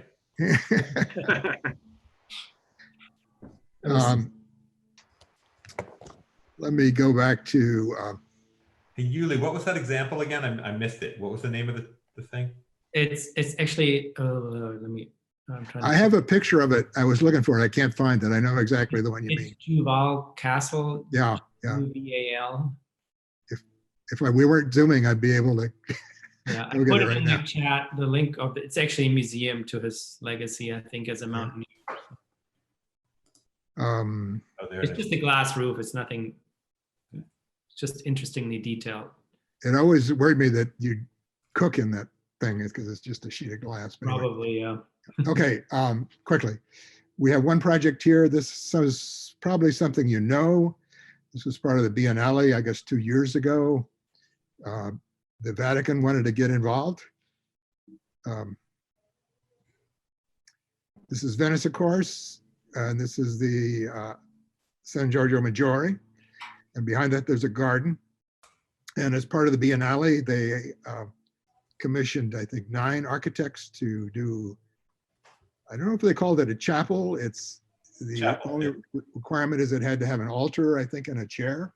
Didn't have to be enclosed, didn't have to be roofed. And people interpret it in various ways.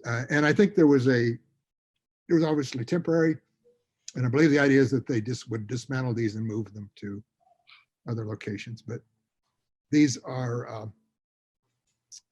4 of them. It's Suda de Mora at the top right. This is Sean Goodsell, bottom right, and Norman Foster. But the site that we looked at is the one, this is Carla Yukoba, I think is her name. Gosaba. Yeah, and just because it was a big open space. But in any case, turn it over to Kate. Hi, everyone. Hi. No. All right. And let's see. Okay, you want to share your screen? Yes. Okay, so like I was saying, my project is a chapel in Giorgio Maggiore. Sorry, it's so hard to pronounce. And I'm going to quickly run through some of the precedent joints that we used as study models. And so ultimately, I was trying to find a joint that I could use to base my project off of. And I was trying to find some kind of node that multiple elements could connect to.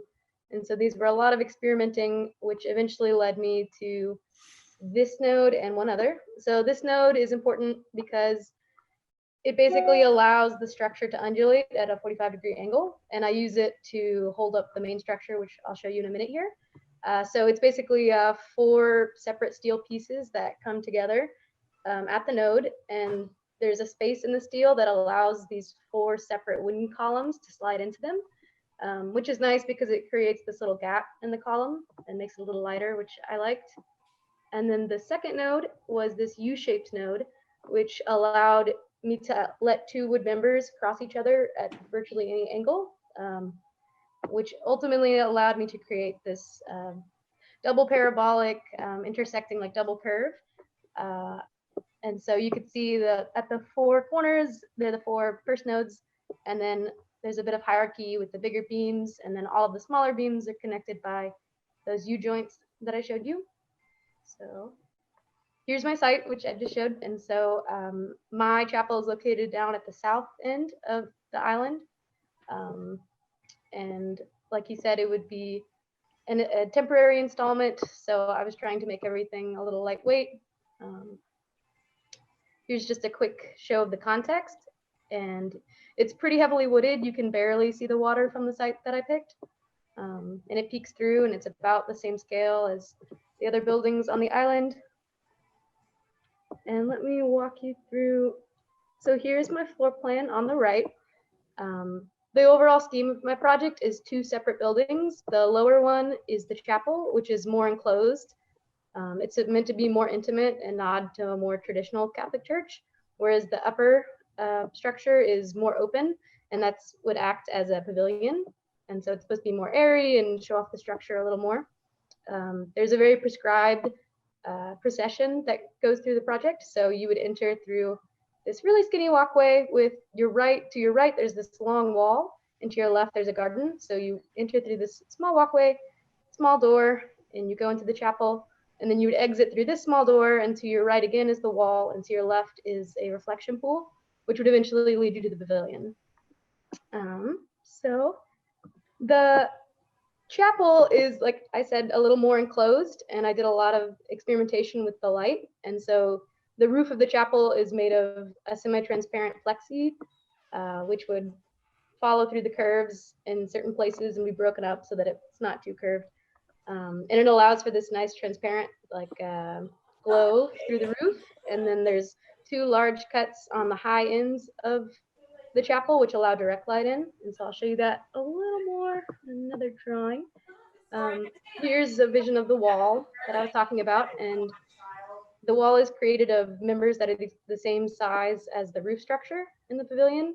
And then it's covered in these sort of hopefully semi-transparent vines, so you can peek through to the other side, but you can never really see both of the buildings at the same time. It's a little bit more of an experience as you're walking on the path as well. This section shows how the altar is very emphasized by this large cut behind it. So as you're watching the service, you can still see the trees beyond with the filtered light coming through. And then it's facing south, so you'd have a nice, hopefully southern light.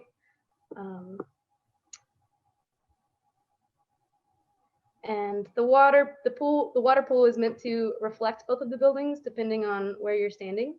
So from this view, hopefully it would reflect it more.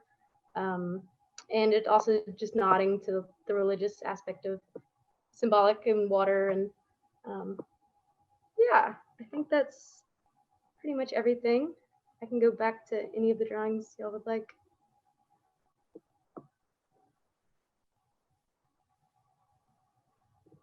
I don't completely understand that first joint. Can you? Yes.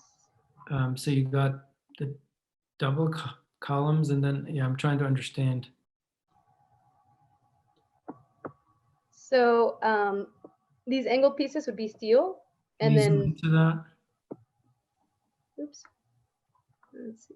Oops. It doesn't exist, right? Because you only have 2 beams coming into any column, right? You don't have 4, do you? Right, not 4. Right. So which pieces are steel? So these pieces, sorry, the coloration didn't come out.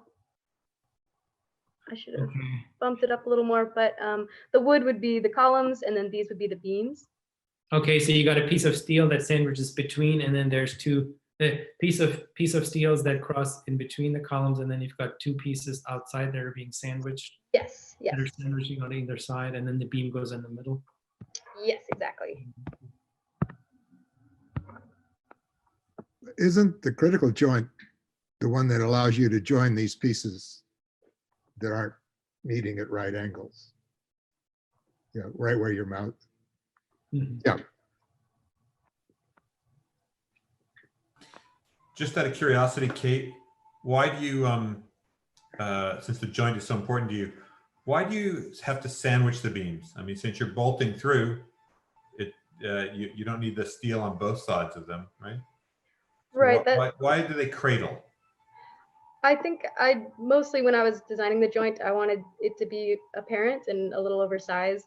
I like how it looked because the structure is all wood. I wanted the little bits of steel to be highlighted. If it went inside. Could you try that one again with its different reasoning beside I just wanted it to be? Or like, is there a, so it's not just the manifestation of your desire? Because I could make the opposite argument that actually the having to cradle them takes away the mystery of it. Okay. I did make some experiments with it, inserting into wood, as we've seen in a couple of other projects. I think the reason I ended up sandwiching it is because it did emphasize the steel and made the corners a little heavier, and it's such a light object.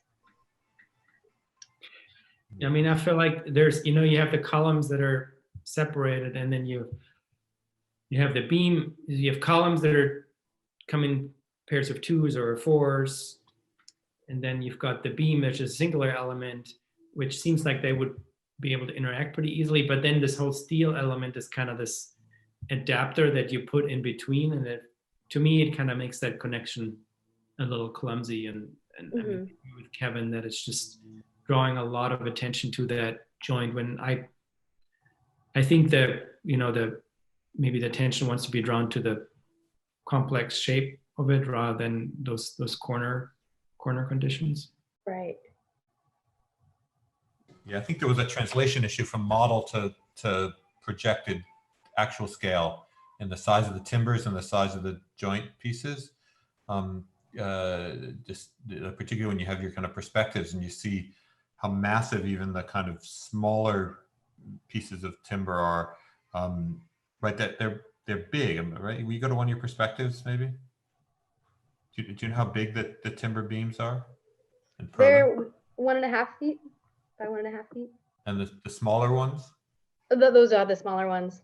1.5 foot square. Yeah, it ended up getting very large in scale. I think if I were to go back, we talked about that. Those are 18 inches square. Yeah, I mean, this is this thing that just starts to feel odd,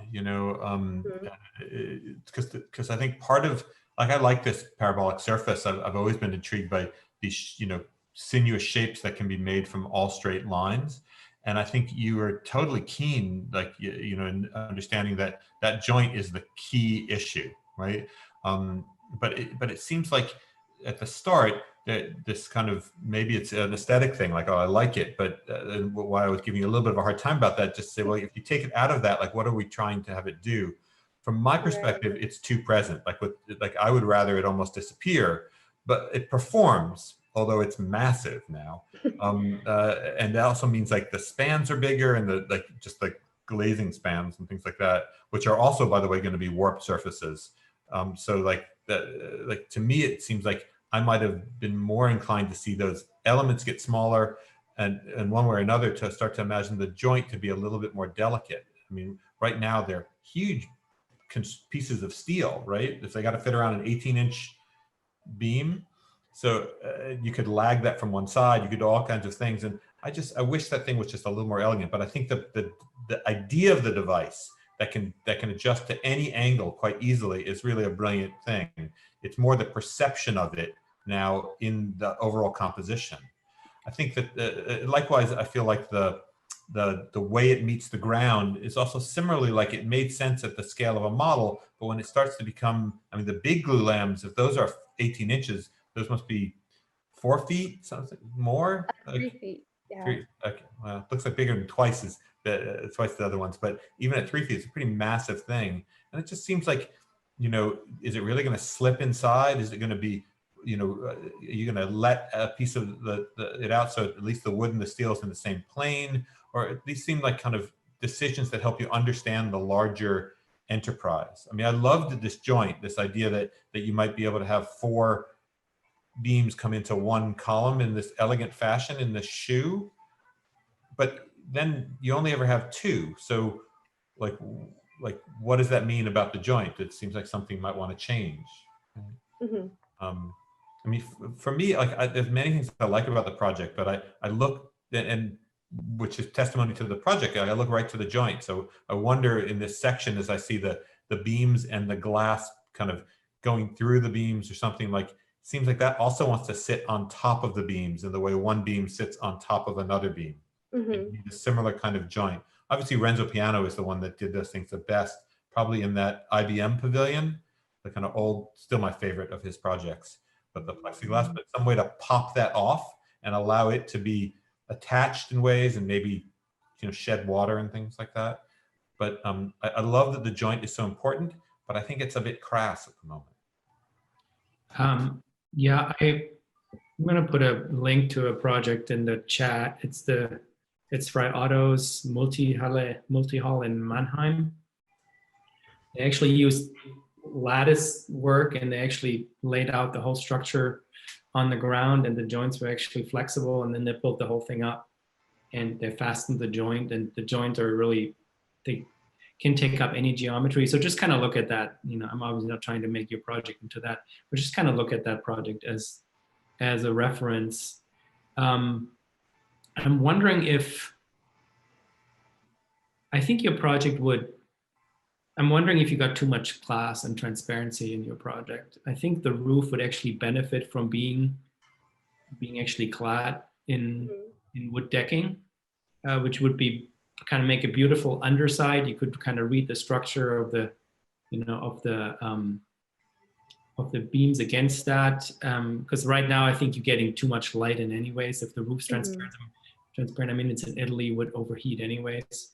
So I think you want some shade, and you have still very massive openings at the high points of that form that give you plenty of lights. I would argue that it would give you a roof more presence if it's actually clad in something solid. So it could be really nice tongue and groove decking that you put on top of that, that can then also accommodate, you know, some of the curvature that you're going to be encountering there. I like the place where you sit your building. I think it's like really like a proposal that is very linked with the local conditions of Venice. Venice is very famous because of ship construction. So the Arsenale, you know, is like the main industry of the city, and it looks like a ship bulk, no, like some kind of these kind of forms, no, they are even simpler than a ship. But I guess that why?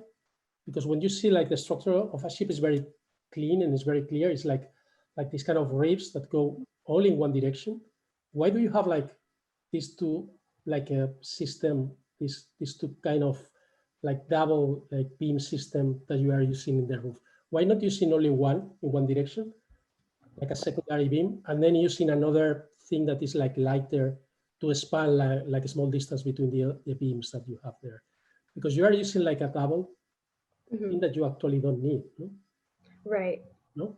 So I think this would make it very much lighter, okay, and would solve a lot of issues that you are going to have, like with the connections of these two beams, and maybe can allow you to use another material, like maybe like a plastic or maybe like something that is more flexible, no? To span like the small distance that you have in there, or even a wood, like a wood deck, like Uli was saying, no? Something that is like appropriate for that small distance that you have to span, no? There, no? Right. So it's for me the main issue that I see, you know, here, and it would like remove like half of the material that you have there. You really don't need. Kate, can you go back to, you were showing some of your earlier model studies. I'm not sure exactly. Keep going. Maybe that one. Next one. You had one, yeah, that one. Well, I'm going to jump in here. But you know, she had two models. She had this one and the one she has. And I think this is maybe what Luis and maybe all of you are looking for. And the one she had. I'm not, just to be clear. Well, the words you used to criticize it are the words I used to talk about how much I liked it. I liked that it was parts, that was sticks basically making, you know, I said, I've seen 1,000 of these. I haven't seen one where you just took the raw material and put it together. And maybe they're not the most elegant way in the world to make this, the form you're talking about, this hyperbolic parabola, is implied rather than made explicit. So again, I would use the adjectives you used, I would have used them maybe in a complimentary way, because I like the clunkiness of it. I like, it is oversized. It's much bigger than it needs to be. But I like the way that they don't quite join in an elegant way, that it's not like a ship hull, that it's like a bunch of boards you put together, but in I think maybe not an elegant way, but a messy vitality, to borrow a phrase, as it was. But I'm sorry if I wasn't clear, like, because I thought that's what I said, that I liked that it was all made in straight lengths, that you had that sense of each individual part. But I prefer the parts to the joint being the thing that's exposed. Yeah. So my thought is that the joint is so present, but actually like the best joints are often the ones that you don't say, look at that joint. You look at the individual sticks. I mean, it's like the work of Herzog and de Meuron, like the Ricola thing or Zumthor's Bregenz, like the sense that there are all these straight members that are just somehow there is I think better. And I feel like at some point you shifted to liking the clunkiness of the joint as opposed to the elements. Like I totally agree. This is this kind of thing where every element is a specific shape to make a parabolic shape we can do now affordably because of technology, but it's less interesting than making this straight lines. We made this total sinuous thing. It's awesome. I agree with, Ed, I completely agree with you. I think having this made up of commodity products, standard members, but then for me, then maybe the joint needs to become more of that as well, right? It needs to become, again, look at the multi-Halle in Mannheim, where it's kind of this thing that maybe clamps the two members together. Zumthor's Expo Pavilion, it's obviously a rectangular thing, but you should look at Zumthor's Expo Pavilion and the Hanover Expo 2000, which is just a bunch of walls made up of, rough sawn lumber, and they're just clamped together with these steel devices. And then at the end of the expo, they just dismantled the whole thing, and the wood was reused, and the clamps, the little bit of steel clamps that went into it, they were probably recycled too. So I can totally buy into that approach and aesthetics. Yeah. I wish we were downstairs. It's where I keep my my fetish collection. Fetish in post-Freud means something deviant or something but if you're a Zuni Native American, a fetish is a element that contains within it this incredible power. And there's this law. Every time I give a talk, somebody says, aren't you fetishizing the detail? And my answer is yes. In the Native American sense, that the detail becomes the condensation of the idea rather than the perverse, well, maybe it is perverse interest, but in any case, that's what architecture is about, what to hide and what to show, right? Should you show how these things are connected, or should they pass by each other magically, like the John Deere building or something like that? And but that's exactly why, like, I asked that question about, like, why are we sandwiching? Why? Like, it seems to me like that it is true. My inclination is to be more like the John Deere building, because I like the magic. But I'm totally happy to accept the sort of presence of it. But then I want that presence to be like quite conscious, And I love that there's another definition of fetish. Other than the kind of European Freudian version. It's fantastic. It justifies all kinds of things. But the way you described it as somehow the detail then is actually explicit and expresses this condition. So the question then is not that whether we like it or not, is what exactly is it expressing? And well, I think it's making you conscious of the act that somebody did it. Like the marks of a mason's chisel as opposed to a polished stone. The question is, you can't do it every time. Each time you do it, it diminishes the effect of it. So you have to do it exactly the right number of times. So maybe she did it too many, maybe not. To me, and I look at this thing, I think, and one of the things that's so amazing about these surfaces is that they're continuous, right? You get something that becomes vertical and also becomes horizontal, and it's like the same thing. And so, like, in the way, like, you get a kind of moire effect when you see through, certain kinds of screens. Like, I would find it kind of quite interesting if it appeared differently from the two sides. This is why I was asking that first question, but would we maybe want to have a plate on one side, so that the one side, you're coming at it from one direction, they're incredibly present, and from the other they're not, or the fact that the surface changes and therefore you perceive them differently. But it's a rich way to explore it, but I feel like a joint performs and then it also has presence, and it seems like you've figured out a way to, in a simple way, to make this joint perform that's quite miraculous. Like, it can take any angle and every one of those is a slightly different angle. But then you like that it has presence, but I feel like you have to explore the desire there. Like, well, what kind of presence do we want it to have? Is it stainless steel and polished so that it really shines when the wood is dull? Like, like that would be unusual in the modern idiom, but kind of amazing. I think I do agree. I mean, light and at least, and certainly a Christian church are kind of inseparable or inevitable. I do wonder about if the roof, I would like a solid covering on the roof, I guess, and have the light come in some other way. Right. Because then I think you could see what I'm talking about more. I think, you know, as it is, you might get, and you'd have fewer leaks in the building anyway. So You would. You would. Well, I can't end this review talking. Well, actually, we have a whole nother one. I'm sorry, this is weird. I feel like I've had a 3-day review already. The last one we're talking about now? Yeah, this is the last of this session. Because, you know, I was going to say, I have 4 friends who did pavilions at this, and so I went to the opening, and they were kind of miraculous. It's a fabulous program for you guys. And I mean, Carl is one of them, so I'm sad that you moved hers. But it's a good spot, and the precedents are quite extraordinary for you. Like, just thinking of like the non-Foster, for example, in this, and the degree to which the thing would get taken over. I mean, I love that you're making a lot out of an extraordinary shape that at one time, to go back to the modern movement, like it was like a miracle. You know, now, you know, we can do this all the time, but I like that you're treating it miraculously. The other question that I didn't get to per se was about how it ends in those corners, you know, and like whether, you know, especially given the two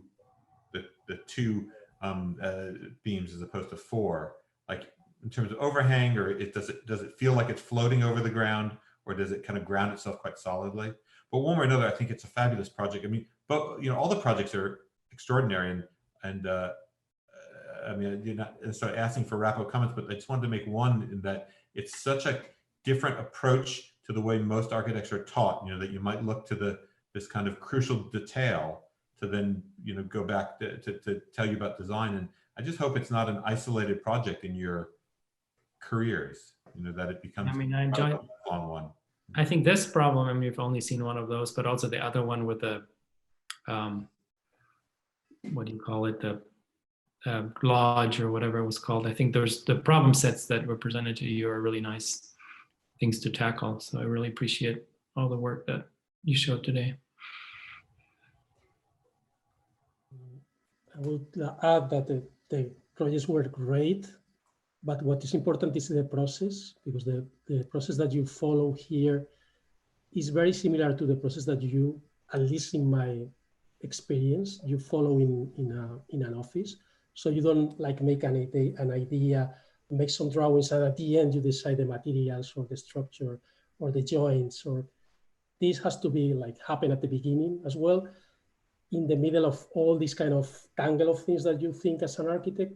One of these, and I would say that one of the most important, is like how you make the joints, how you make like the tectonic of this like construction, because if not, someone is going to make the work for you, and it's going to be a mess. I can tell you that if you don't do the work at the beginning and you don't follow like this kind of tectonic of architecture from the beginning, it's going to be extremely messy for you to keep the control of architecture. So I think it's very important, this studio, for your education as architects, and congratulations. Everybody has like a great work today. Well, thank you all. Thank you all. Thank you. Thank you, guys. Yeah, awesome work. Okay, do you see a sign that says the Joint Studio? Okay. So the studio began with developing a building system, essentially, rather than starting with a program or a site. This is from a previous studio, but essentially the students are asked to simply explore ways of joining wood. In this case, you're using steel to join wood. Again, there's no particular functional problem we solved other than structure and possibly enclosure. But they pursued a series of these, which are then developed into a series of building languages. If you like, you can look at it very much like classicism in the sense that you're developing an order. And then halfway through the semester, they were given a list of potential sites and programs to choose from for which this building system they had developed would be appropriate. So again, these are models again from previous thing, but basically it's doing the whole thing backwards. You start with the detail, work your way to a building language, and then find a program or a site or a function for which that's appropriate. So we're going to look at 3 projects on one site and then a 4th on another. This project is called the Hill of the Arts. This is a competition. It's not it's a ideas competition. This is it's actually over, but it provided us with an interesting program. This is a villa that's outside of Turin. So you can see my mouse. This is the villa, which is up here. It's on a hill overlooking the city. It has an old palazzo and a more arts and crafts sort of house. The idea is that this would become something like the MacDowell Colony or an American Academy, in the sense where people would live there. They would be from any variety of arts, dance, music, theater, poetry, whatever. And they would live there and have a studio and a workspace. So, and the program included adding whatever those components was needed. Our students worked with the idea of a multi-purpose shed that could be used for just events of any type. And then in some cases, individual studios, which would be a place of both residence and work, or perhaps one or the other. But again, this is looking out toward the city. This is the main house. Again, this is an aerial, but you can see there's something like a square.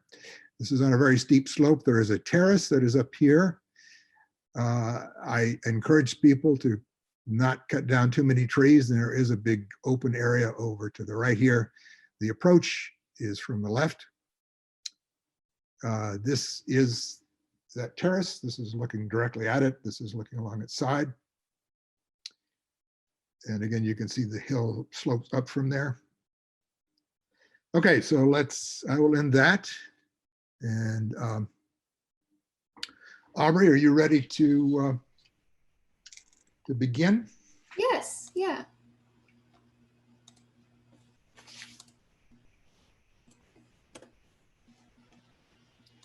All right, so hey y'all, I'm Aubrey. This is my Hill of the Arts project. I'll get into first some of the many models we made earlier in the semester. These are a lot of the schemes I didn't end up pursuing, but I still wanted to show them.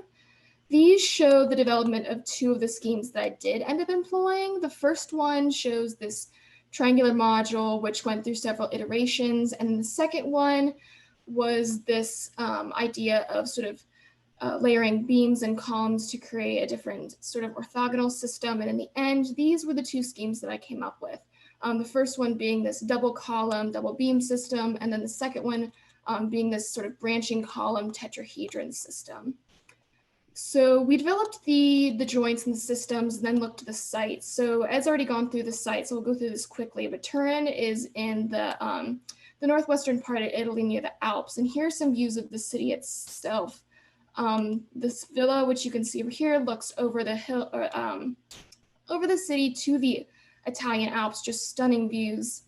The site itself, which Ed has gone over, you can see here. And then I'll start with my first building, which is coupling 2 programs together, the artist residences and the artist galleries. So this is the system that I chose for that. And then this is the sort of site within the site where I chose to place this building. And I decided to couple these because I found that the system really lended itself to smaller and more intimate spaces these programs would require. And then placing it sort of up on top of this terrace really allowed me to have have my building be in conversation with the context, and then also create a very public face for the galleries right up along that arcade, and then a more private area for the residences further back uphill. So moving from the joint into a further system, I developed the structure for the whole building, and then finally we arrive here. Where you can see there are 3 galleries here along this tall terraced arcade. There are stairs to either side where this can be accessed, but there's a lot of visual access from this public green space below. The artist residences are further back, a more private space, and they all face up the hill and maintain a little bit more privacy. Here's the sections. You can kind of get an understanding of how the building sits in relationship to the topography, and also get a sense of the private and then the public face of the building. The gallery space is here, also have stunning views to the city. Here's an elevation of the galleries and residences from that public face. So you can see that there's a lot of visual access up to these art spaces, while the residences further up behind are more enclosed. I think it's important to couple these 2 programs though, because it really gives the visitors a much closer perspective into the making of the art, and they may even encounter the artists on their visits. This is a quick site section and elevation to show some of the datum lines I was drawing within the site, both between the 2 buildings of my project, but also between the existing buildings here. You can see how the structure and column rhythm of the residences and galleries is really drawn up from this arcade, and then how in a way it completes this trio here, enclosing this green space. Here's a quick wall section and some details. I wanted to point out that there's this double beam system here with the roof layers sandwiched between, which allows this structure to be expressed both on the exterior and the interior. And then another reason I really liked this scheme for this particular project was that it could really be useful at different scales, not only the scale of the building, but it could also be scaled down to inform the interior organization. Here I've looked at creating everything from desks to shelves to a ladder to get up to the lofted bed space, all using the same joint that the overall building uses. So I'll get into my second building, which is a multi-purpose larger space, which could be used for exhibitions or workshops by the larger art organization that controls the site. Here again, I have my sort of branching column system, and I paired it with this underused clearing kind of tucked back in the site among the trees. And I paired these 2 together because I think that in a way, having this branching system, which is kind of reminiscent of trees in a forest, and tucking it back in here among these trees is allows it to be really successful in mirroring that aspect of the site, and then also helps rehabilitate and capture some of this underutilized but really lush green space. Here again is some of the key joints working into the larger system. This is the plan of the building. So the approach is over here on the right. You can see that the building or the system comes together to form 3 interior rooms with sort of 2 tetrahedron modules each, and then 1 exterior room which acts as like an entrance porch. I also created 2 modules in between to separate these, but there's an axis that's maintained all the way through the building. Another thing is that this side I've kept really open to create a lot of visual access and connection with this green space, and then I have about a 9-foot wall over here, which just emphasizes the one-sidedness of the building, and also in some ways reflects and mimics the arcade here, just to go back to the site plan, which the other building sits upon. Because as you enter the site, you actually walk by the arcade and then enter the separate larger building, and then keep on along a separate but similar wall. Another reason I really liked using this non-orthogonal scheme for this building is that I was able to align the building both with the terracing and organic context of the site, but also with the existing buildings. This shows a room module, how the 2 tetrahedron shapes come together to create a room. And here it is in elevation. Again, you can see the 3 interior rooms separated by these smaller, darker modules to create sort of a a light or experience of very lightness and into darkness, but still carrying that axis all the way through, as you can see here. Here's the sections showing again the relation to the topography, and again that back wall that carries through the building. And then here again, the wall section in detail showing how the curtain wall sort of fits into this larger tetrahedron system. And then here is a interior perspective, which I think really accentuates how the tetrahedron system and branching column system come together to create this beautiful axis, which really draws you through the space and through the different rooms. And then another thing to point out that I thought really lended itself to expressing and accentuating the structure is by lifting it up on these pedestals. Not only does that allow for greater head height, which was something I was really running into, but it also places this key joint right at eye level, which I think is a really important piece as as visitors come through and interact with the space itself. And then finally, this is the sort of approach perspective. You can see how the structure really defines the character of the building, and then how it responds to its site, and kind of just in the way that the first building reacted to the arcade and the programs. This one does that as well. And so you can kind of see how instead of working from building to detail as in conventional sort of practice or a conventional studio, really started working from joint to system to structure and then to overall building. So yeah, thank you.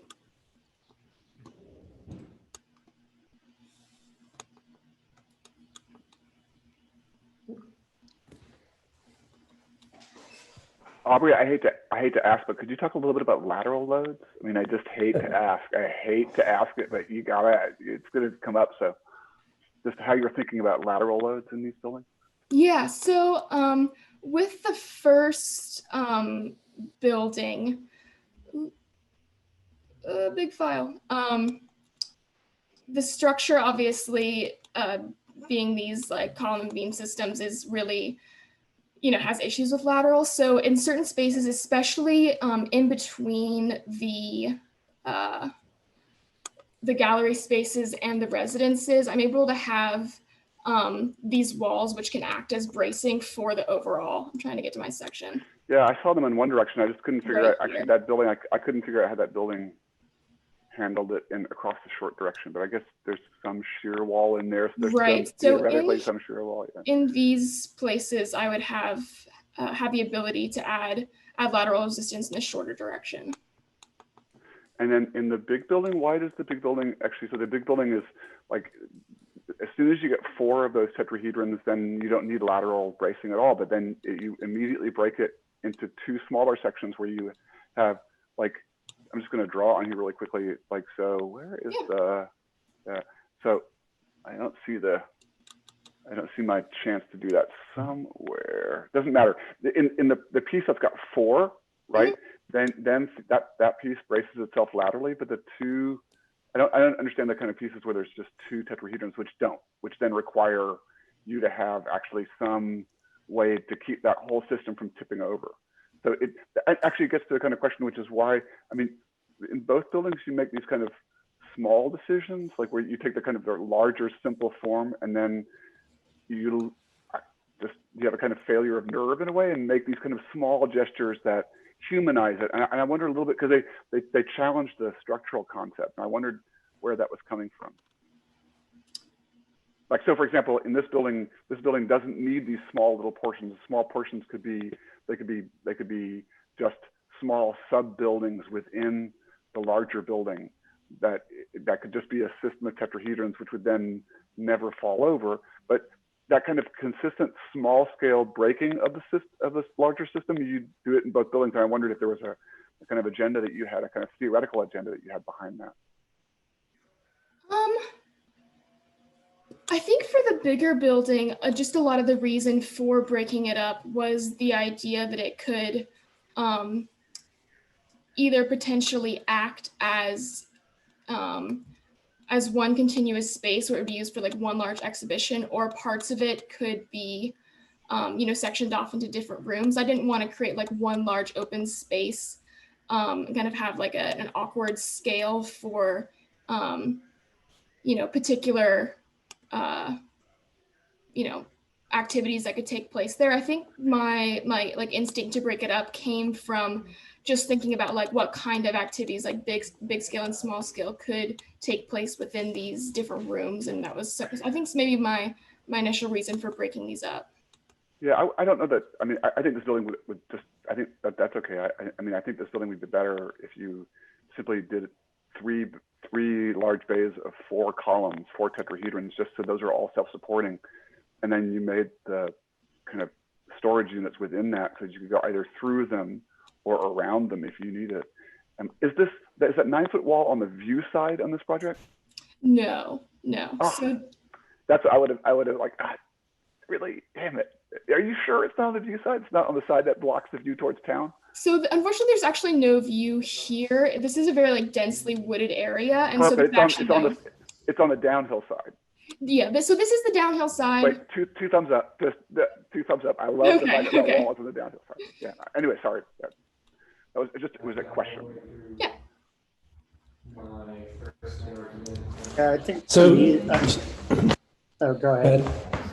Sure. To me, the really interesting thing about this project is that you really had two ideas that seem like two like structural systems you started with, and I'm just interested to hear what you feel like conceptually is the difference between the doubling kind of reciprocal frame type move and this. And I think that I think your buildings are starting to show how they would aggregate differently. With this one, with the 3 branching things, at first when you were talking about creating this this axis, I wasn't. To me, the branching thing didn't seem like it really went with an axial building, but your last, one of your perspectives you showed where standing on this axis, yeah, it's one of the last images. Yeah, but that image kind of sold me more on the axis idea. I think that's what you're starting to do is contrasting the form of the building with the detail. And I just think it's interesting to start to think about. I guess I'd just like to hear about how you sort of decide on those 2 systems, what makes one different from another in your mind, and how they're used. I think you touched on that a little bit, but. Yeah, so I, in the beginning of the semester, like I was working with a lot of different things. I showed at the beginning, like the first image of all my different models. But as we went through the process of pairing particular systems with particular sites and programs, these were the 2 that I pulled out and paired together. And I decided to take those 2 partially because they were very different from each other. And I felt like this site, because there were a lot of different scales of programs, that having those very contrasting systems would be really applicable. So the large scale, or this one here, the large scale branching system, trying to imagine that as a residence kind of scale building, it's just a little bit, harder to have that work out. And so really trying to think about how are the things I'm creating kind of without context actually going to play into something that's real and works. So yeah, with the branching structure, it was a lot about scale. Like this is, the structure itself is just simply more suited for a larger span. And then again, with the smaller scale system, the thing that really sold me on it was actually being able to kind of bring it down to a super, super small scale, like in absolute contrast to the bigger building, and start to create like interior organizations and shelving and all that kind of stuff. Yeah, I really like that aspect of it. And I'm wondering how in this building, because I think that's a really successful part of your other building, is how that idea can sort of find its way through all of these different scales. And yeah, it'd be, I'd wonder how like furniture or smaller scale things would start to look in this building as well. I actually, just to throw my 2 cents worth in, having spent a lot of time at these kinds of residencies and in these kinds of buildings, I actually didn't like that thing about it going small, the small scale stuff, the kind of Gesamtkunstwerk idea of the system. I understand how it arose in the studio that you develop a system and you're trying to get the system to work fractally down and up. And I appreciate that thinking. I was thinking of it just strictly from a kind of, someone's got a mic on that's got to get killed there. I don't know who it is. Yeah, I mean, for me, I wish that in many ways you thought in the other direction, because I mean, for me, there's a lot about these projects I like, and then there's a series of things about that trouble me more. There's some things in this drawing that we're looking at, but again, it comes back to these.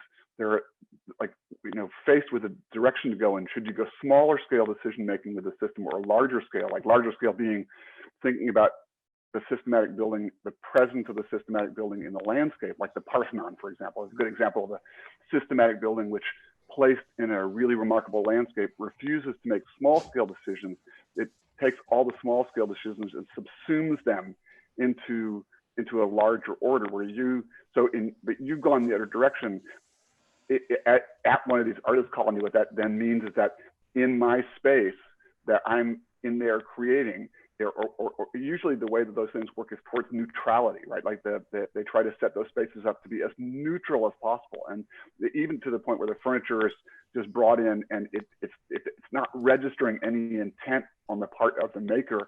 So the writers and the musicians and the artists who are there, all of whom I have to tell you are suspicious of architects, are like, left in a kind of neutral zone. I mean, this is a good example, and the drawing that we're looking at, about this kind of the problem of taking the thing small scale as opposed to large scale. Like there are, for example, in that window wall, there's going to need to be substantial lateral bracing, right? The fact that it's rendered as essentially not a problem, but then the screening wall to in a sense personalize this large space, to set these kind of large gestures against the scale of the human figure with these kind of vertical battens.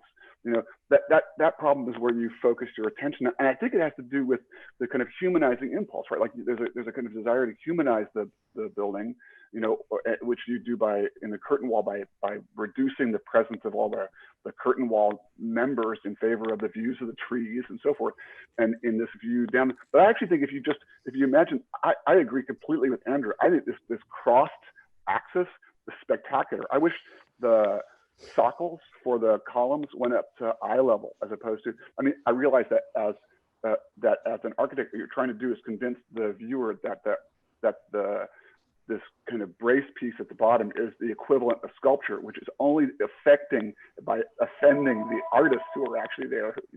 I think raising that to eye level would be quite powerful with regard to that axis, and then having that whole volume, having the volumes of the kind of closure pieces in between. But then you have to deal with this intermediate scale, which is what the Parthenon does so well. How do you deal with the scale of the curtain wall and how you hold it up, which is a more important and more pressing problem than, although I guess in the screen wall that we're looking at, it's been dealt with by just suppressing it into a form of decoration. I mean, I think systematically, I still think the project could go in that direction more, Well, okay. So I think that the tectonic systems that you've been working through, right? The kind of tetrahedron system, the sort of trabeated frame of the other building, there's a nice sense of resolution in all of that. To me, it's the secondary system and how that secondary system engages it and where the joint conditions are between those. So David talked about the lateral bracing. If you go back to the section of your first building, I think one way into this problem would be to actually draw this section of the vaults and the retaining wall that are actually down below your building, right? Like, so there's a retaining wall, it has a thickness.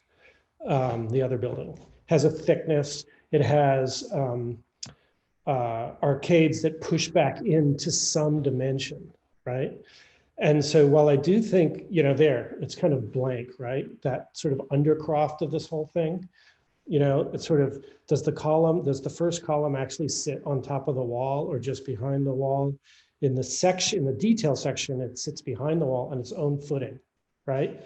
I think if you were to sort of be a little bit more prescriptive about, the tectonics of the site, and looking at how, let's say, stone and in the other building, concrete, start to deal with the kind of earthwork condition of the site and how that might start to kind of inform some of the joints between your sort of tectonic framing and the earthwork condition of either the stone here or in the other building, the concrete, could be a way into both dealing with conditions of bracing, but also sort of linguistic confluences between the two systems that might possibly answer the question of those columns that the gusset plates sit on, which I completely agree with David, they seem low. On the other hand, the issue of that perspective is that all the people are not quite on the horizon line. But so if you think about those little boxes in between the frame, they're concrete.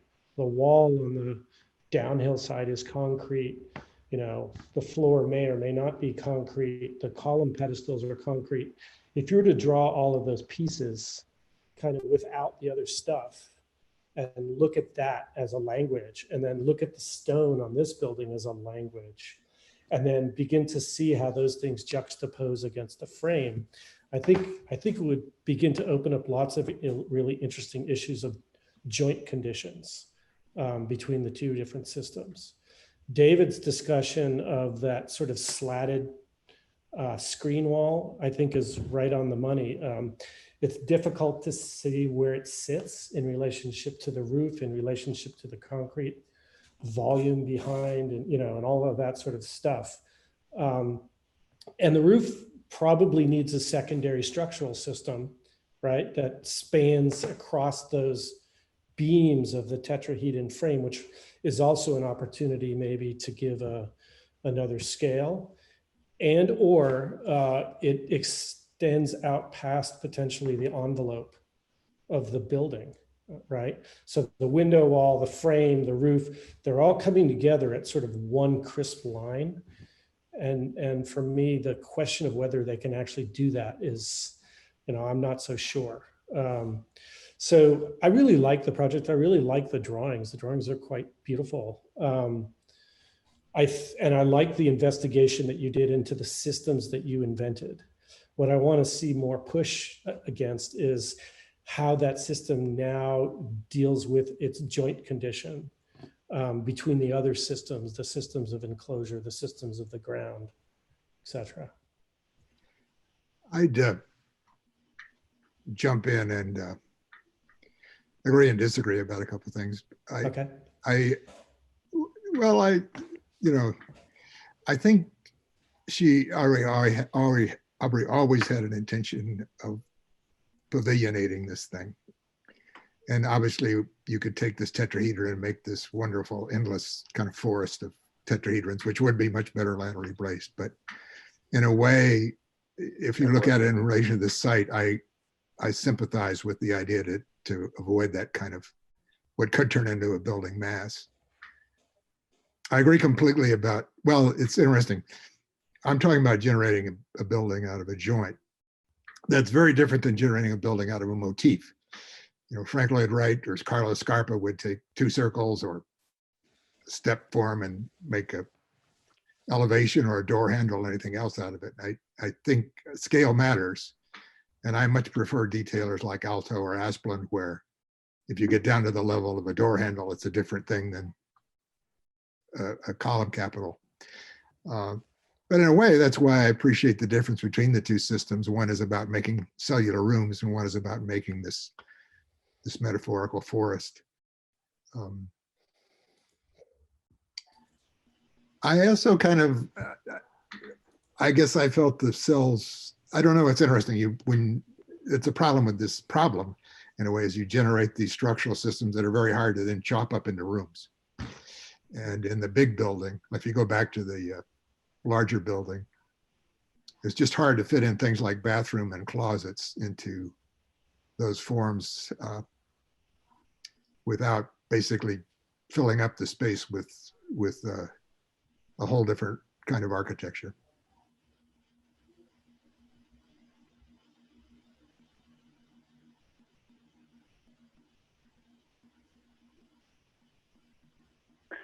Yeah, I mean, I think that I mean, like you opened up this question about the kind of presence of these buildings in the site, and you know what's right or what's wrong, and you said that you prefer the kind of the broken up larger version. I think that Aubrey, that you left us hanging with regard to the questions that are now on the table.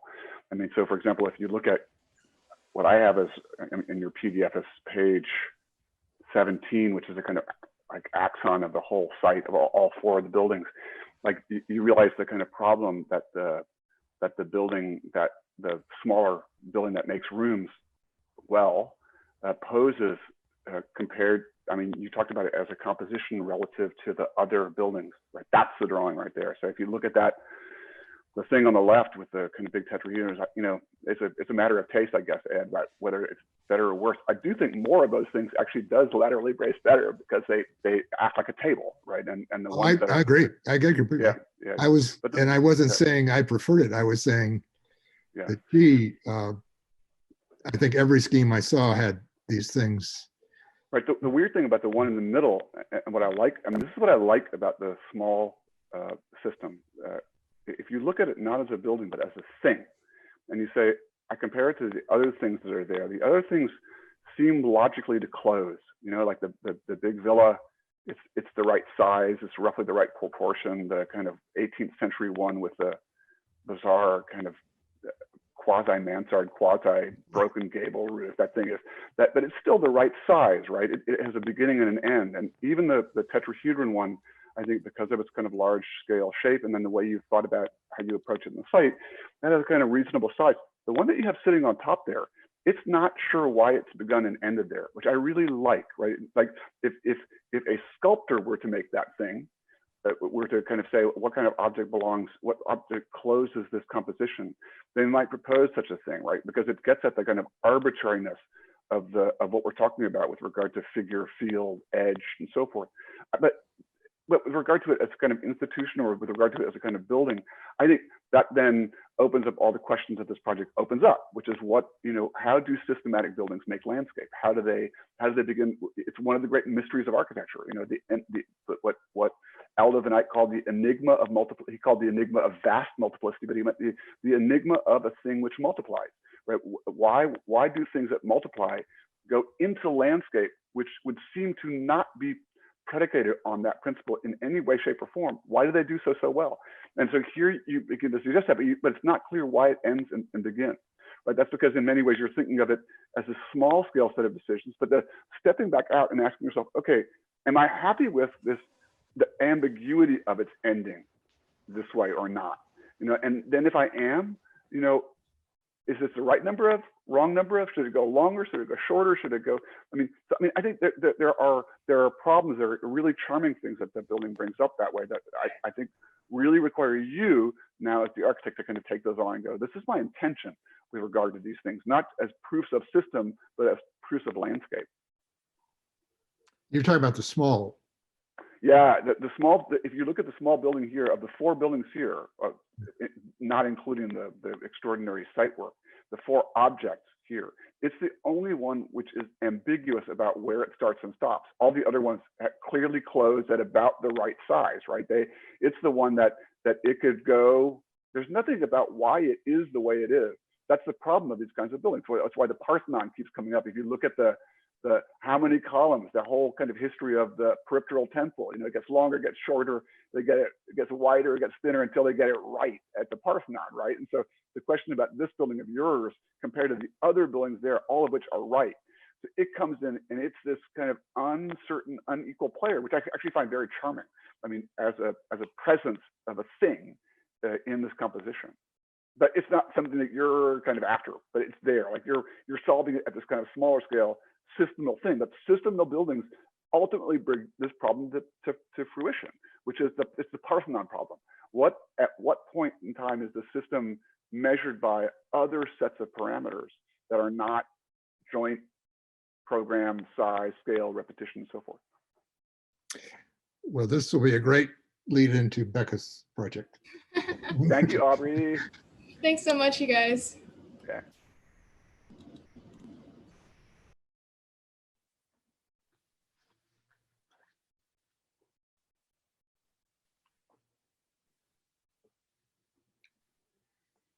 Our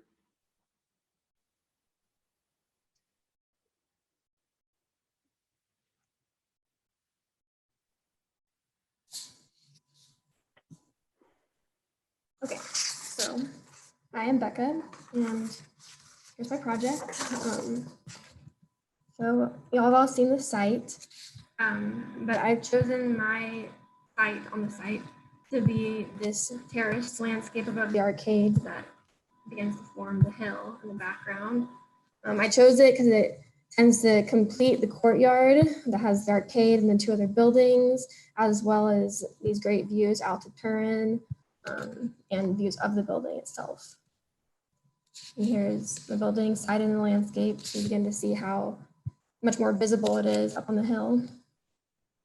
And I chose a site with relatively few trees as well.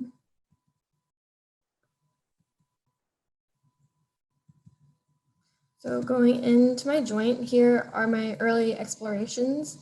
You see I tried out 3 different systems, one being a sort of tree column system, and then this folded plate system in the center, which is ultimately the one I chose, and then like a dissolved corner sort of system.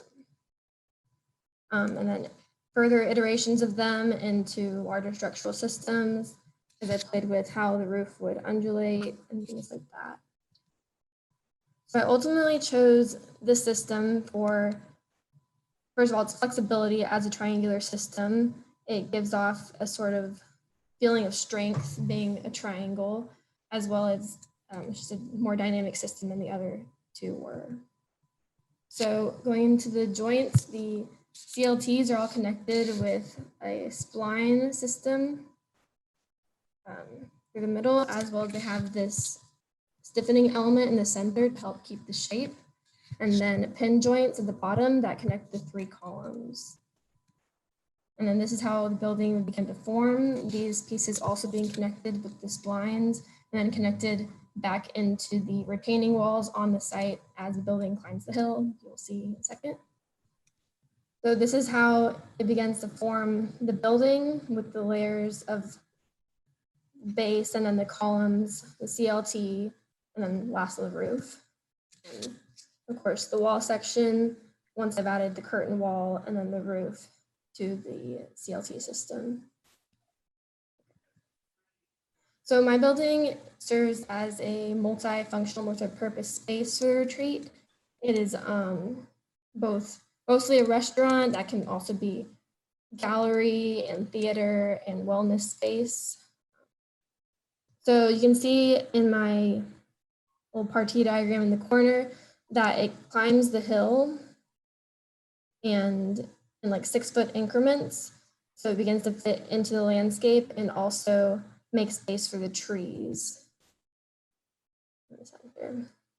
So this image shows how the entry point would work over here from the right, from the north. You come up and you'd walk along this all open arcade until you could enter the building.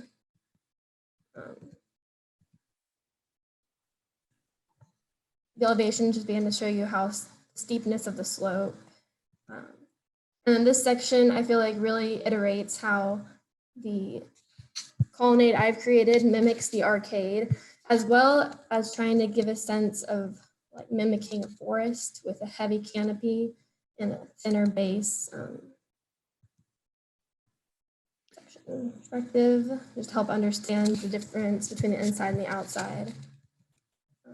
You skipped by a perspective that looked pretty important. Well, Do you mean to do that? yeah, it just. Okay, I'm sorry. Go ahead.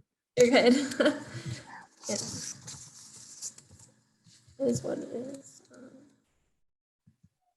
So here are other views of the site. To show it off.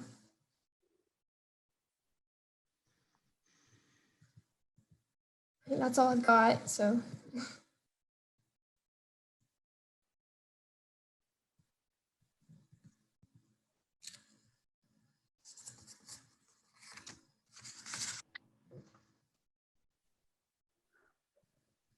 So Aubrey, could you just talk for a second? This top pin joint, it connects into the, like that, there's an internal system of that kind of triangulated joint inside there.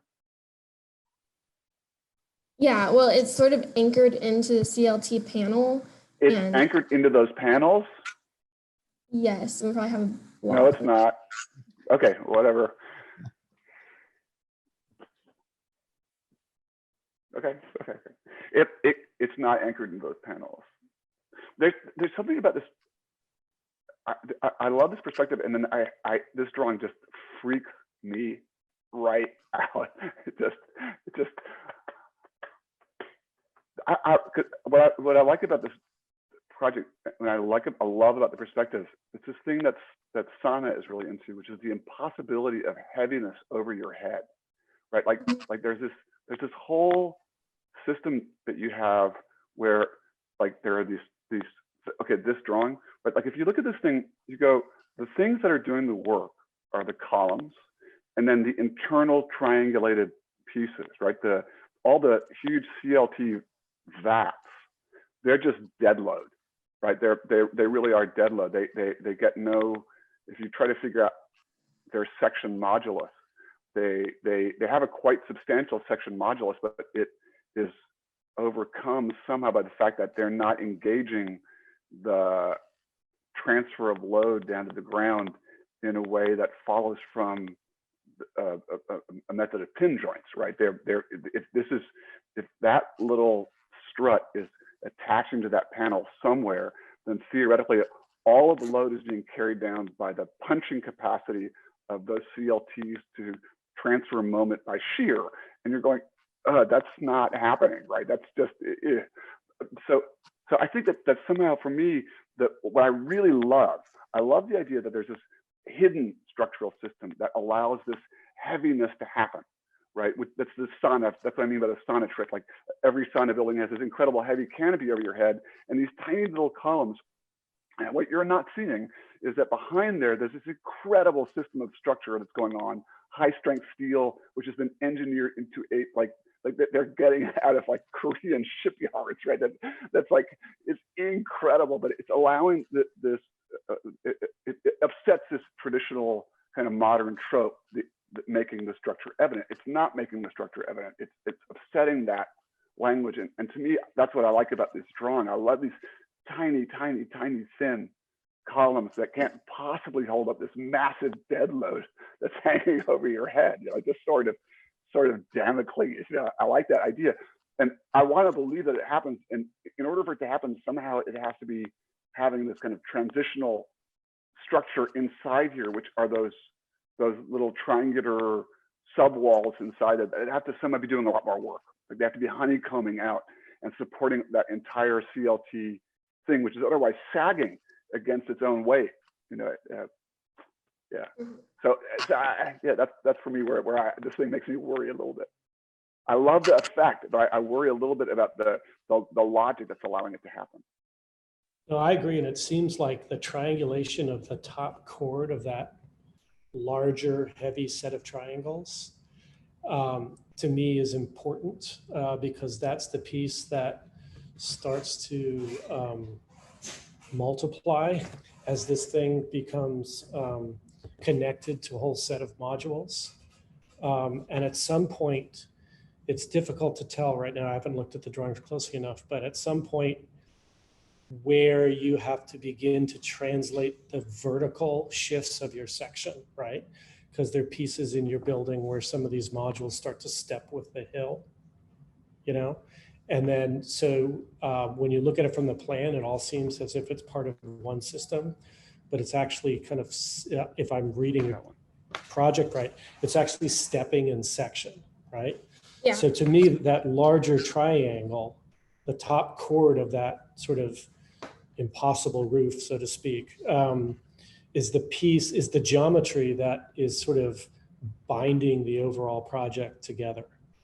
And then the kind of folding, triangulated roof piece that is sort of suspended actually hangs between that top chord and the lower part where the columns punch through. I mean, to me, that's the interesting thing, is how you take the system and you start stepping it up the hill, right? And what that means when it engages the topography. You know, that's the stereotomic part again, like how you shape the edge of the hill, how this thing steps up the hill. Should it step up the hill? If it does step up the hill, how does that system start to jump in section? And when you look at, I think, that perspective, you have two drawings, just I saw them quickly. One's that perspective, and it seems to show what looks like a curtain wall hanging from one set of structures down to the other. And then you have another one that shows it more as a, as a repetitive system. This one looks more like a repetitive system. The other one, the perspective, that one, right? And it may be just me misreading it, but it looks like there's a whole curtain wall condition. The annotation function's not working. But it looks like this whole sort of upper curtain wall condition is sort of hanging from one system to another on a set of interstitial columns or something. Is that what's going on?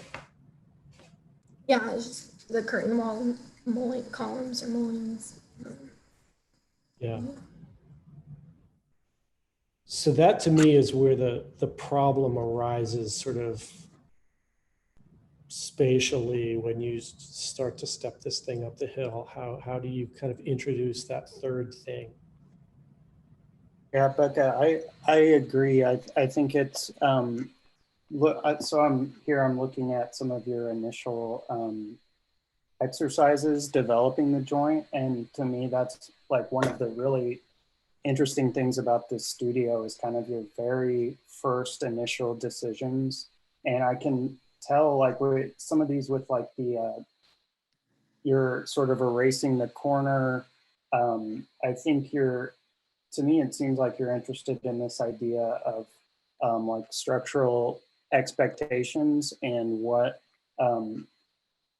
you know, you're erasing the corner, you're erasing the parts where you would kind of expect the most structure to be. And I think ultimately where you ended up with the little like toothpicks holding up the big massive floating thing is it seems like a development of that idea. And I think that the system in and of itself is so, I guess it's such a like thing that I would want those glass walls and other elements to really sort of like give in to the larger system. Like maybe they kind of start to triangulate or really just start to fall away. Well, I agree with the individual comments, but come to a different conclusion. Let's go back to your section there.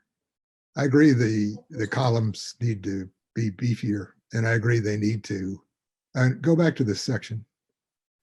Well, the section is just of one piece. Oh. What I call your wall section. Yeah, there. Nope. Go back. Back. There. I agree the pieces are undersized, and there certainly would need to be maybe a timber that went along the intersection of each piece inside that thing hooked onto, because it would be, as David says, a lot of stress going through one point. But I think what I see, that's what's positive about it. I mean, to me, the difference, I look at the Parthenon and I see stability, I see order, I see something that's massively over-designed, but you're not going to worry about it. It's reassuring. I mean, that's the purpose of all classical architecture. It's the architecture of the establishment. It's talking about solidity and stability and a kind of reassurance. If you look at Amiens Cathedral, it's scary. I mean, it's like a horror movie, right? You enjoy it in a scary way because you're looking up and there's this massive stone up there and you can't see the buttresses. So you don't know why it's not going to fall on you at any given moment. And I guess this is what the sauna, I don't know that quote from sauna, but I guess that's what they're referring to, but I think that's a different way to react to architecture. Maybe it has to do with this concept of the sublime in its traditional sense, that architecture is something that's a little disconcerting, more than a little disconcerting, and that you're living with the tension between the two. So I agree with the technical comments. I don't think that the overall impression, I think, well, it's not the Parthenon. I get, maybe that's the point. So.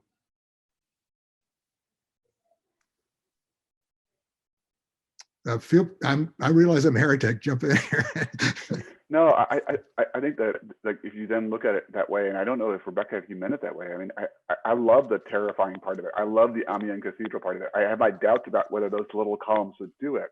I mean, they might need to be, and not only that, I sort of wish that they pass through the lower surface and up into a kind of hidden structure inside there, frankly, I do think there's this other thing though, which is that their terrifiability, that their strength, which is that sense of this weight hanging over your head, which I really like, comes through in your drawings. It may not be what you intended, but it's sort of like, this is the system you picked, and it developed that way, and now it's like an orphan kid that you've got. You've got it, and you've got to do something with it.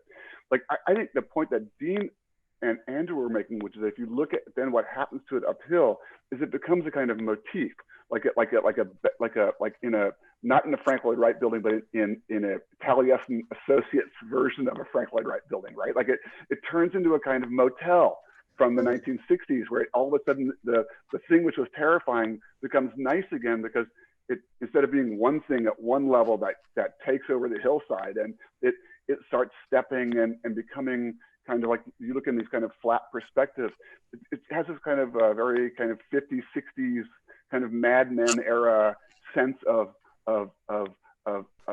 optimism, as opposed to this kind of like strange, terrifying sense of weight that I think, at least me, I really like a lot in the project. So I mean, I think there's just like for me, it's a question of development, and then there are other, I think, questions that follow from it. I think Andrew was after one of them really clearly, which is weight.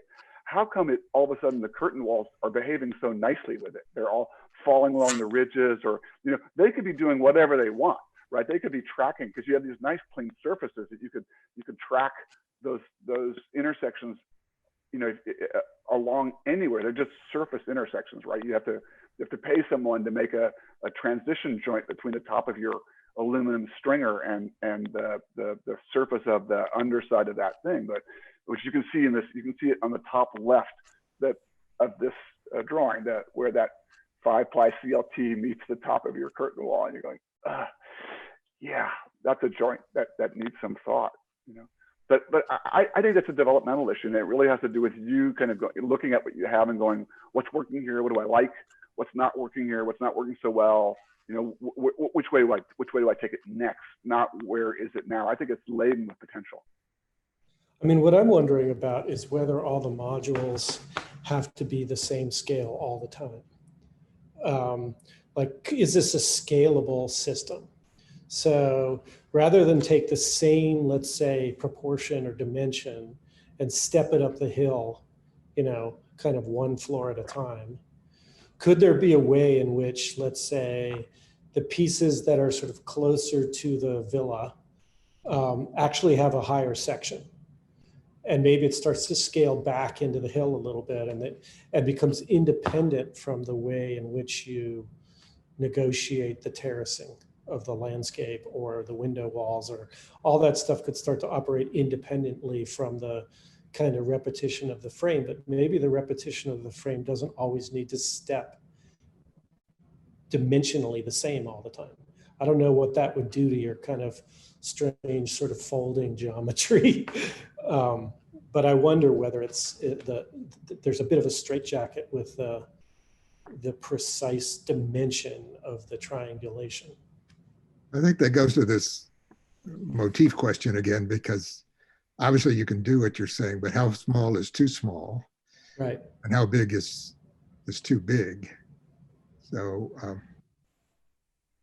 I think I agree that it's a problem we've had throughout this kind of problem often leads to glazed surfaces, and by the time you support the curtain wall, you've got a structure that's heavier than what's holding up the building. So I think if we, again, it's that to me, I think to me, all the issues here are developmental rather than conceptual, at least in my mind. But I think we'd probably try to find a way to lighten up the curtain wall so it didn't look like it was holding up the structure or holding up the triangles. And honestly, I'd rather have not had a curtain wall at all, but to make it a little more functional. That's an old problem. Gotta There's always, that's what Wright said. Windows are like ruin all my buildings, you know. But that gets to David's point about whether it has to follow the triangulation or whether it could pull back from the edge and track along other, you know, geometries through the project with some other intention. It sounds like it when you say it. I'm trying to visualize it, but I suppose, yeah. But that what it could track along any line it wanted to.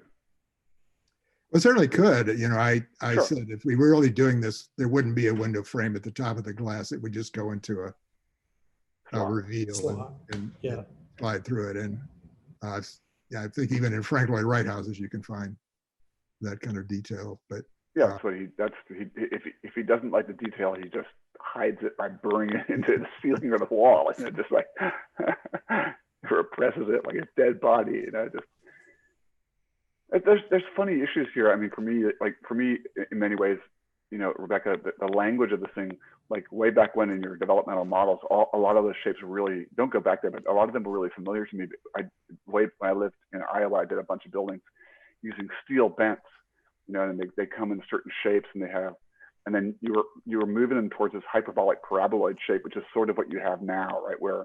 And the basis of this idea is that you basically you carry load continuously along an arc that works its way down, where it's a little bit like in calculus when you are estimating how they get from small square areas to the curve, right? They get that geometry. But this is a different system. It's a system. It's really more like a table. Arguably the way to think about it, like I think what you want to do, and I think you want to shake a kind of thinking in it. I think you want to get as much, you want that tabletop to do as much work as you can possibly do before you attach the legs to it. You know, I think that's the best way to think about this thing, and not just structurally, but also on the site. Like, you know, like you literally want to go, okay, I'm going to let this plane float over the site. How much of the site do I want to cover? How much of it wants to be independent? How much of it, you know, how much of it wants to just be, you know, and I think Dean's point wasn't about the variability of the triangles in plan so much as the variability of the columns in height, you know, to give you planes that connected between two levels while allowing the columns to do many different things, which they can, you know, as that plane floats over different surfaces. okay, we have one more on this site. Thanks, Rebecca. Thanks.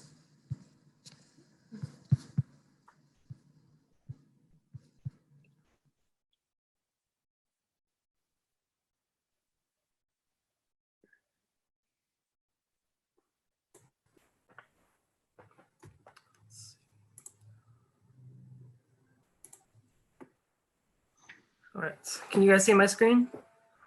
Yep. Okay, perfect. Hi, my name is Brandon, and I also did the Hill of the Arts project. This is a quick overview of the site showing my implementations, and I'll go into those. So I'll start by talking about some of the joint explorations I did earlier on in the semester.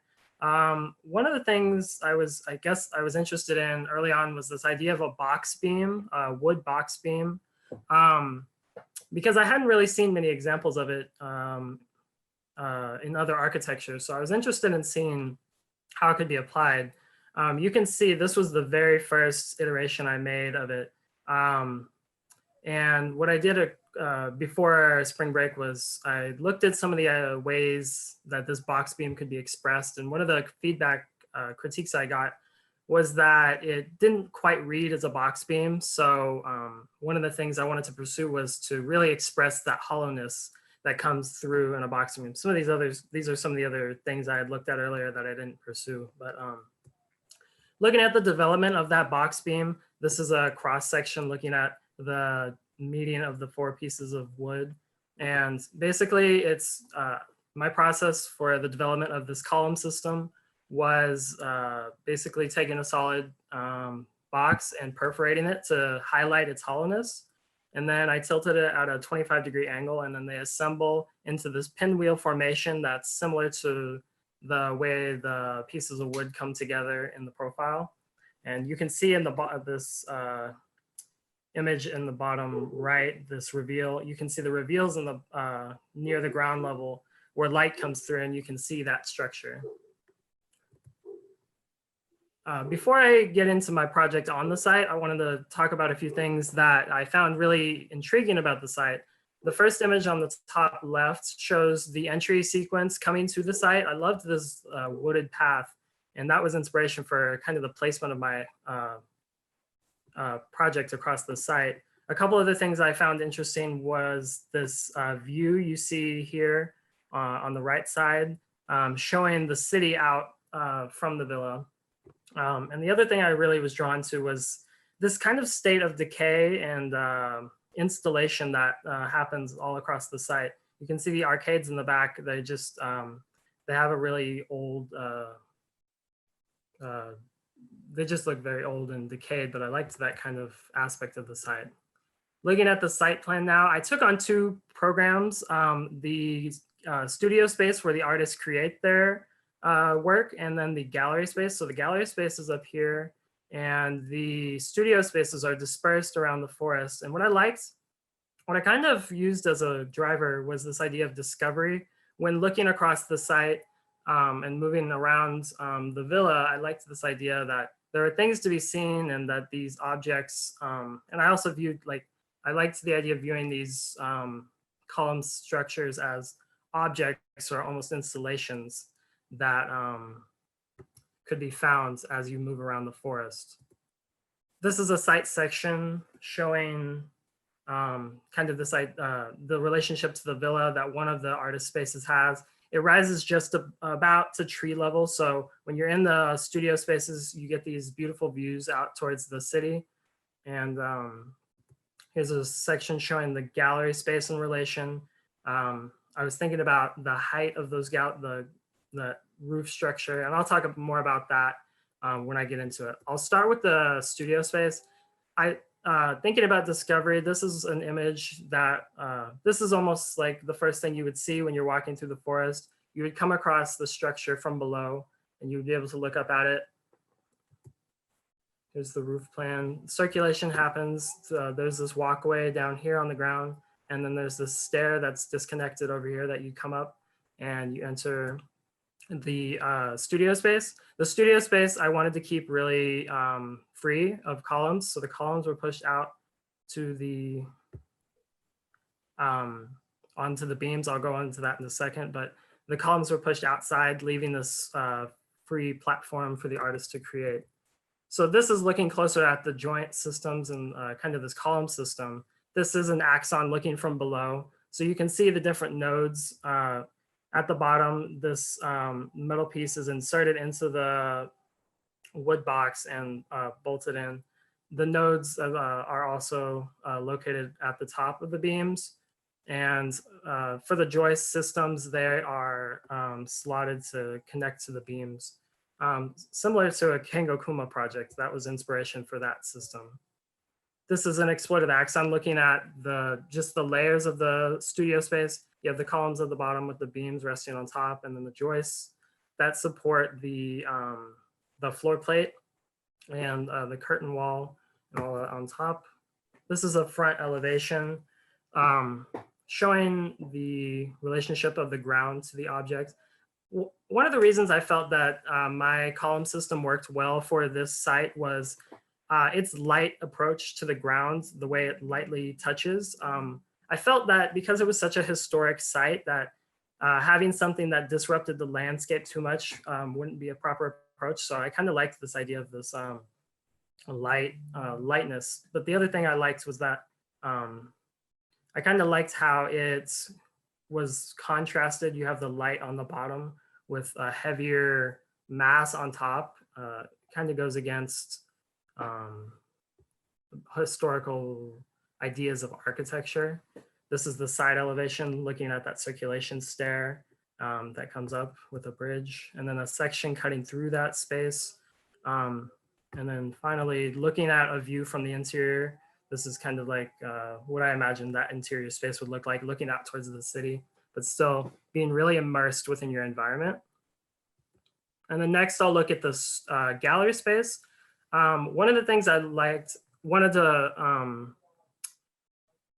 do with the gallery space was contrast it with the ideas I present with the studio space.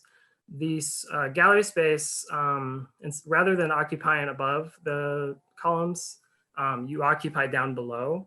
The other thing I pursued was this contrast between the two. So with the studio spaces, the mass was on top. The gallery presents this mass on the bottom with a light airiness above. So looking at the plan, you can see these three gallery spaces where I would imagine the three artists would have their own space. And you can see the placement of the columns and the rhythm it creates on the site. The structure system is the same. It's just the only different new element is this new node where two of the ones before merged together. This is an exploded axon showing the 4 different elements. Again, looking at that rhythm that's created with the columns and the the gallery spaces. For the boxes themselves, I know that it goes against my idea of lightness on the site, but to kind of mediate that, I wanted them to feel more as if almost ruins or remains that pre-existed on the site, and this canopy structure is built on top of it to protect the spaces inside. This is looking at the short elevation. So to make it feel less like a building, I wanted to dissolve those corners and use that as the allow those to be the circulation. I'll go back to that section. If you look through here, the openings in this in those gallery spaces are in the corners. So there's this clear view all the way down through. And then there's an elevation showing kind of the materiality of it. And finally, its integration. That is kind of an aerial view showing it within the site. And I like how it kind of disappears within the context. It kind of mimics the tree forms. But that's it. Thank you. Is there something you want to tell David about your unit in the air? What do you think he might ask you at this point? Well, you have it. It's what's really sweet is you didn't draw it in the elevation of the whole thing, and then you didn't draw it in that last perspective, and you kind of politely said that this little. I mean, own these things, dude. Now what am I talking about in this drawing? The 4 cables. Oh, yes. For extra stability for these objects around the space, there are cables that are in the corners to provide extra stability. They wouldn't be necessary in the gallery space because there are 4 column systems, so them coming together creates stability. Brandon, can I ask how those things come together at the bottom? Do they touch each other? Do they interlock, or do they remain separate? Or yeah, there is a moment of intersection. It's not represented too well within the drawings. I'll go back to the joint. You can kind of lightly touch each other in the corners. Really? Yes. I wish we could draw, you guys are on YouTube and in Zoom, like you can draw on these things, and it's a little bit frustrating because you really want to draw on these drawings and talk about things that are working and things that aren't working. I mean, to me, yes, I think there are lateral load issues with the tree, let's call them tree houses.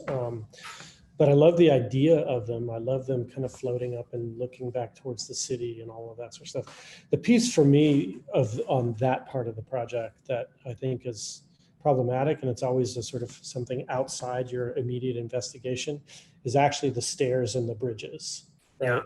They just seem sort of completely foreign to what you're trying to do. I mean, that stair is going to be actually pretty massive, right?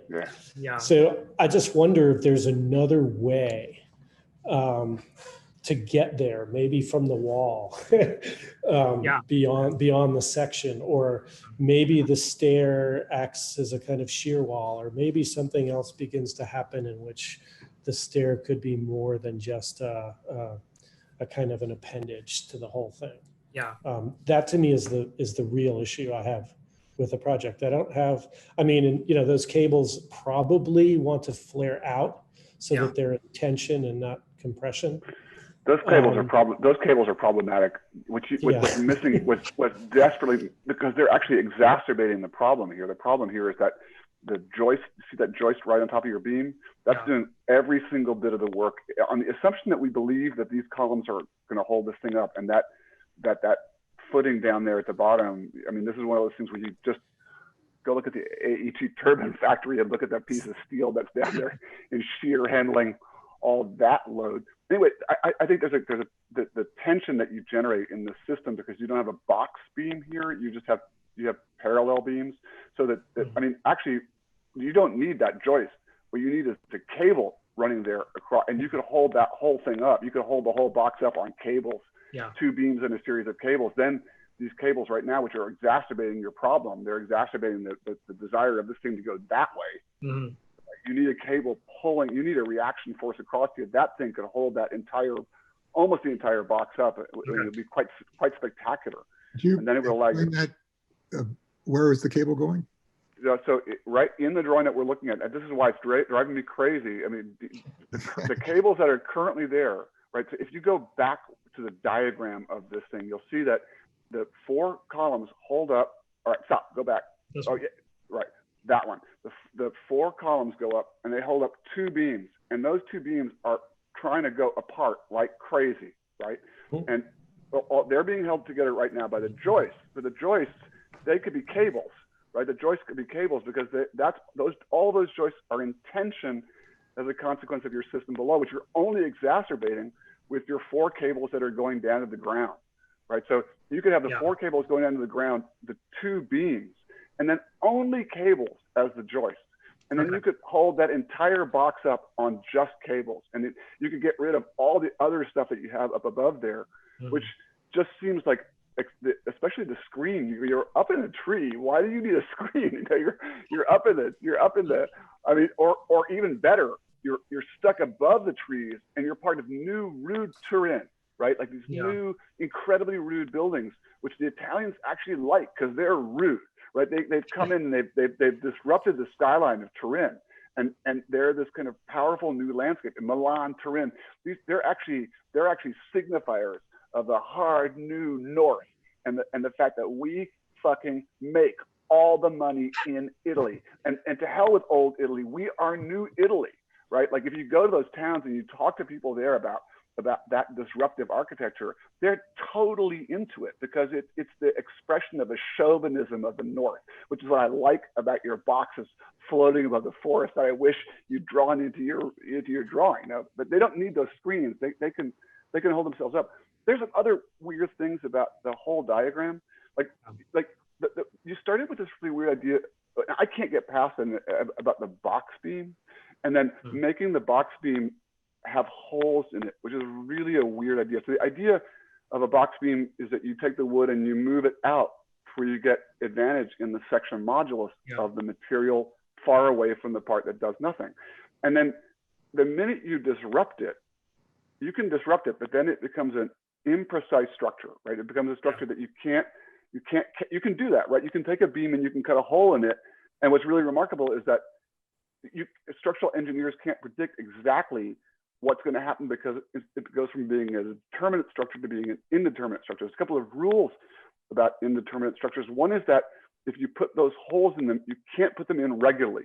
The minute you put them in regularly, then the whole beam, like that bridge over the Thames that started to vibrate, like then the structure starts to become predictable and it collapses, right? So you can have those holes, but you have to have them randomly, or you have to have a lot of steel around them, like you have to have scar tissue around them in order to allow the section modulus to continue to carry stress over the whole surface. Yeah. Right? So but it begs the whole question about why they do that to begin with. You know, like why this? Because the miracle of the whole of those things, like the miracle of a hole in a sheetrock wall. But it seems like that never, like that's a thing that like I love it. It's kind of like someone gave me these really weird tubes with holes in them, but they don't quite form up. Like I was thinking back to when Dean and Andrew were talking about how do you get up there on the stair? Like could you climb up them, or could you use them to like as ladders? Like all the artists are forced to climb up these broken box beams to get to this amazing cable supported glass box in rude new terrain. I mean, I think there's this potential there that warrants further play and further exploration, because I love the idea of saying, I'm making a thing, and then the first thing I'm going to do is I'm going to break it. And, I'm making the box beam, and the first thing I'm going to do is misuse it, abuse it. But that it's still like this thing which is looking for more, I think, that particular gesture. Yeah. For me at least. Well, I sympathize. I mean, every bad restaurant in Austin has box beams on the ceiling that are trying to look like they're solid. So I think he's trying to, you've transcended my knowledge of internal beam dynamics, but I applaud the effort to try to use less material in a straightforward way, I would say. Yeah. Mm-hmm.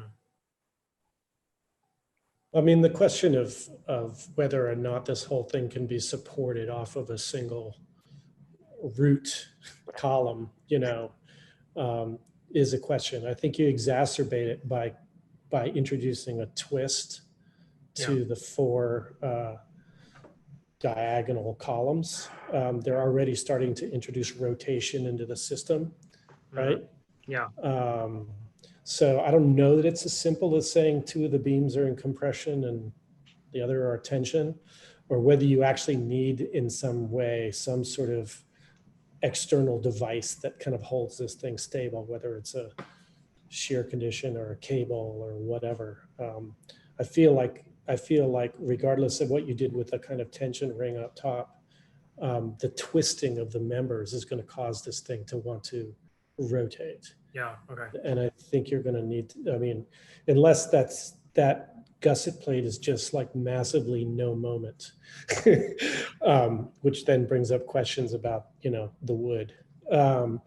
So that all being said, the other project, the sort of repetition of the system as a kind of roof frame, I think is pretty interesting. In a weird way, I guess it's a little bit like the first project we saw. It's very dense if you think about the number of columns, or not columns, but the number of diagonal struts that one has to negotiate spatially as one begins to move through this thing. And so to me, that brings up questions about how close to the ground is that lower gusset plate, which we talked about on a previous project, whether or not the other pieces should be those sort of diagonal cubic volumes sitting within the module, or whether that should all be part of some other, let's call it independent system, which I would probably advocate for personally. Could you explain that a bit more? Well, when you look at the plan, the three boxes are three modules of the kind of extended diagonal grid, right? They're sort of perfectly fitted into that grid. Yeah. And I wonder whether or not at this point, the sort of more solid volumes of those modules might want to act kind of independently from, spatially independently from what the other system is doing. I would like them to go away or move somewhere else myself. Yeah. Brandon is a man of conviction. I mean, to me, they are sort of like the stair problem in the other, on the other piece, right? Mm-hmm. I personally wish they were glass. I mean, I wish that there was more that you, if they were going to be that way, that you just make them dichromic glass, and when they need to be galleries, when they need to be closed, you turn them on, and you get some discussion or dialogue between the glass boxes up in the air and the glass boxes here. Yeah. I mean, I think there's this kind of thing about these systematic buildings where, and how you make decisions, and like it seems like always the decisions are somehow parenthetical, but in actual fact they relate to larger questions of how you perceive these things in the landscape against each other. I mean, I think there's a really interesting thesis at the heart of this project. It's politely rude. I really like the rudeness part of the buildings that you didn't draw. When this thing gets polite, all of a sudden is when I think you lose a little traction, with regard to what it is. Which part is the polite part, I guess?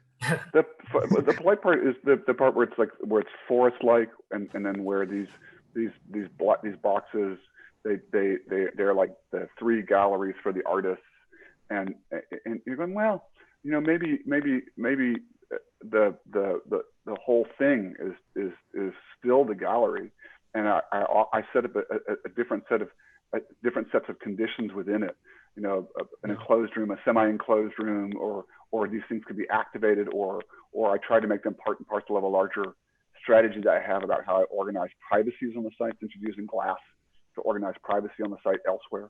So I don't know. I think that they're kind of like a thing that you have. Like I agree with Ed right now. They should go away, or you should find a way to make them critical. Right now they're just sort of compromises. Okay. I think to me, the pinwheeling thing and then the hollowness of the box beams are kind of 2 different ideas. So I think they don't need to necessarily stay together. Like I think that can be one thing, but you can have like things that start to pinwheel and things that express hollowness. And that might be a way to organize the site as well. And it'd be cool if some of these things got big enough, you could like crawl in them or walk through them or something like that. Going back to talking about scale. Yeah. But I mean, that's why I asked about how they come together on the ground, because it's not super clear in the drawings, but I think in my mind they could have overlapped and interlocked or remained separate. So I think kind of part of your challenge is like you have 2 kind of ideas going on. Mm-hmm. I mean, you mentioned actually earlier on like Kengo Kuma, and I mean, I had a couple of thoughts earlier on when I was looking at this morning about these pinwheels, and how the pinwheels could actually, if you alternated the pinwheel on each one, then you could offset the torque issue that Dean brought up earlier. But really, what it seemed to me like when you brought up Kuma, the idea was that somehow with all these small pieces, you could generate a kind of field of light and shadow. That was similar to this entry walkway or this entry bosque that you moved through to get to the villa, and that you could make the kind of same thing there, and that those openings in the box beams would only serve to kind of further. So broken light from this overall ceiling landing on a broken box beam would make the whole experience of light and shade underneath that canopy really complex and ambiguous. It's not rendered that way. Yeah. And then it gets at the fact that because the elements are repetitive and that they're at a certain distance apart. I mean, one of the things that's really impressive about Kengo Kuma is how many small elements he uses and no medium-sized elements.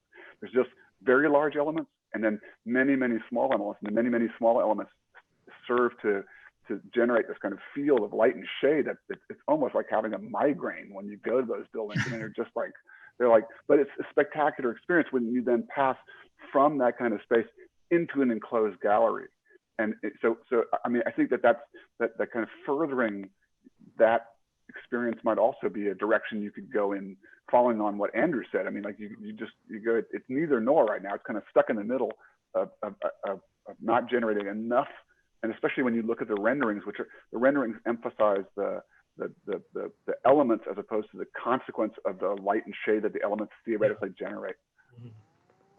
Yeah, I don't know if, you know, I think the essence of Kuma's work is a kind of dematerialization. I think the multiplicity of small elements, what he says is kind of denial of material rather than an affirmation. So, well, this is a question for Brendan to ask himself, is that, you know, what were you after? Because I think your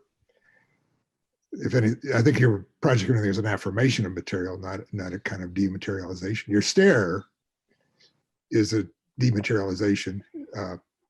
It doesn't keep it from being big, but it tries to make it look not quite so big. But that's not a plus or minus, it's just an observation.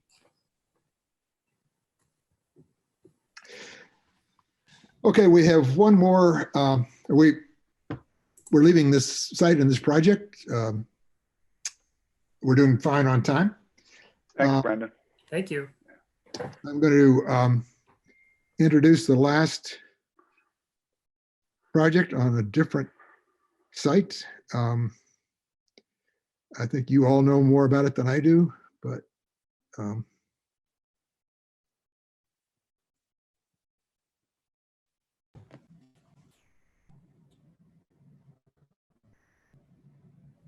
this is a project that is under construction.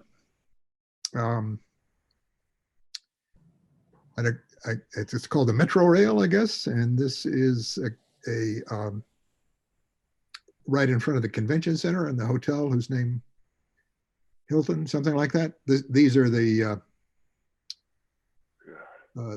scheme that is being constructed here. Again, this is what it looked like a month or two ago. Any project you do is going to be better than what they're going to do. Well, again, Matt didn't do anything about the trains, essentially, assuming that was done engineering scientifically. There is this big bridge. I'm not quite, I guess it connects the hotel to the convention center.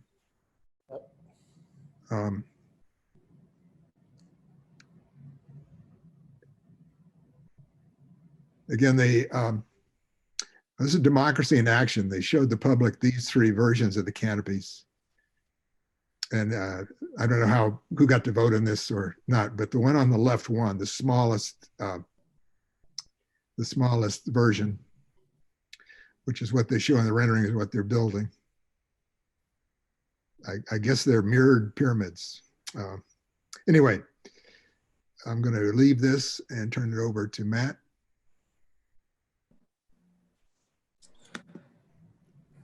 Hey everyone. All right, can everyone see my screen?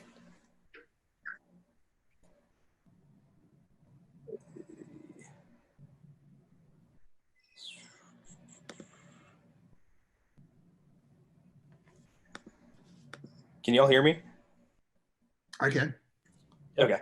All right. Okay. So, as Ed said, sorry, I'm trying to do full screen.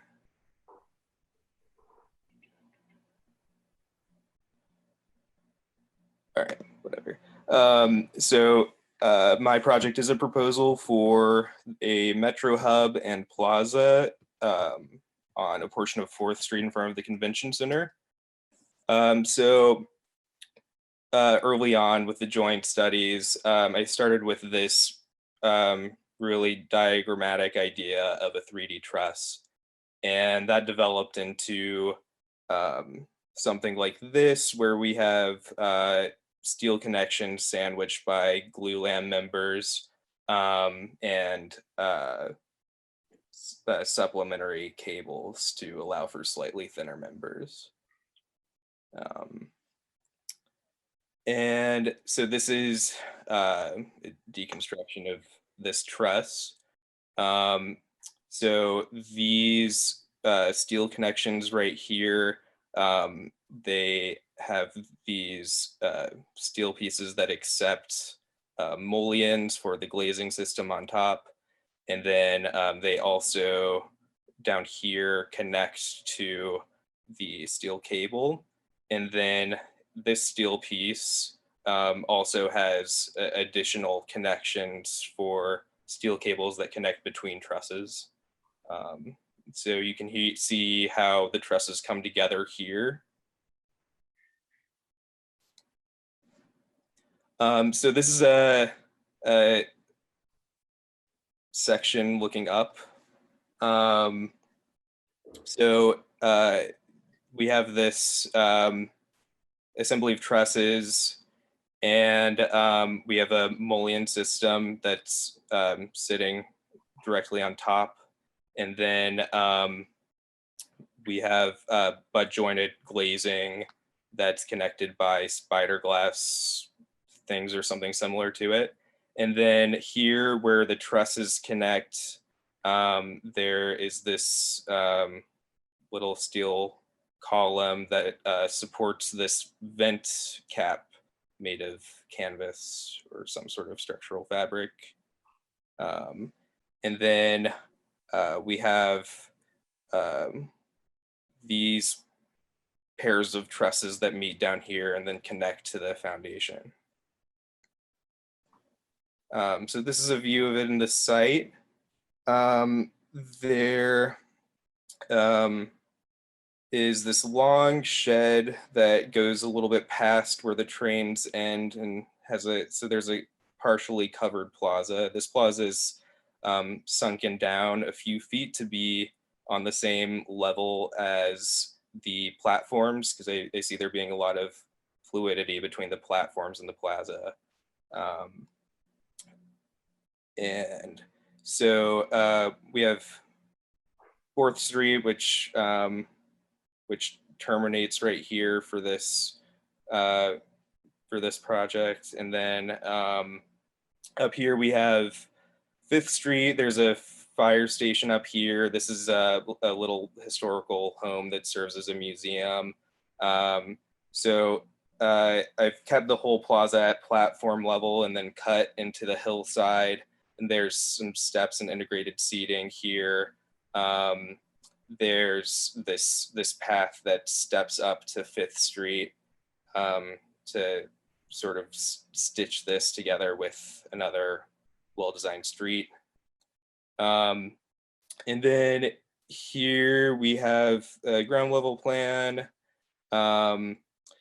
with some auxiliary programs pushed up against this retaining wall, the public restroom, storage, this dog trot space to store bikes, a little food vendor. And then here we have this ticketing kiosk and ticketing and information kiosk connected to a control room, and this shape sort of serves as a wayfinding beacon. In this elevation, you can see this cantilever jutting out a little bit over the street. It sort of draws people in. And then here's a rendering. And that's all I got.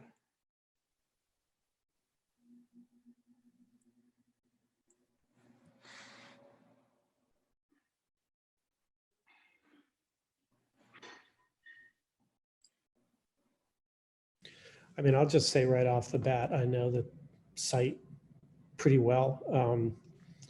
I do appreciate the fact in your drawings that you've taken the time to be very precise about the site conditions that you're working in. The train actually comes in 2 feet below the platform, and then the platform's lower than the plaza, and all those sorts of connections through that then set the kind of stage for your project. I think that part of it is believable because of the degree to which you're being precise.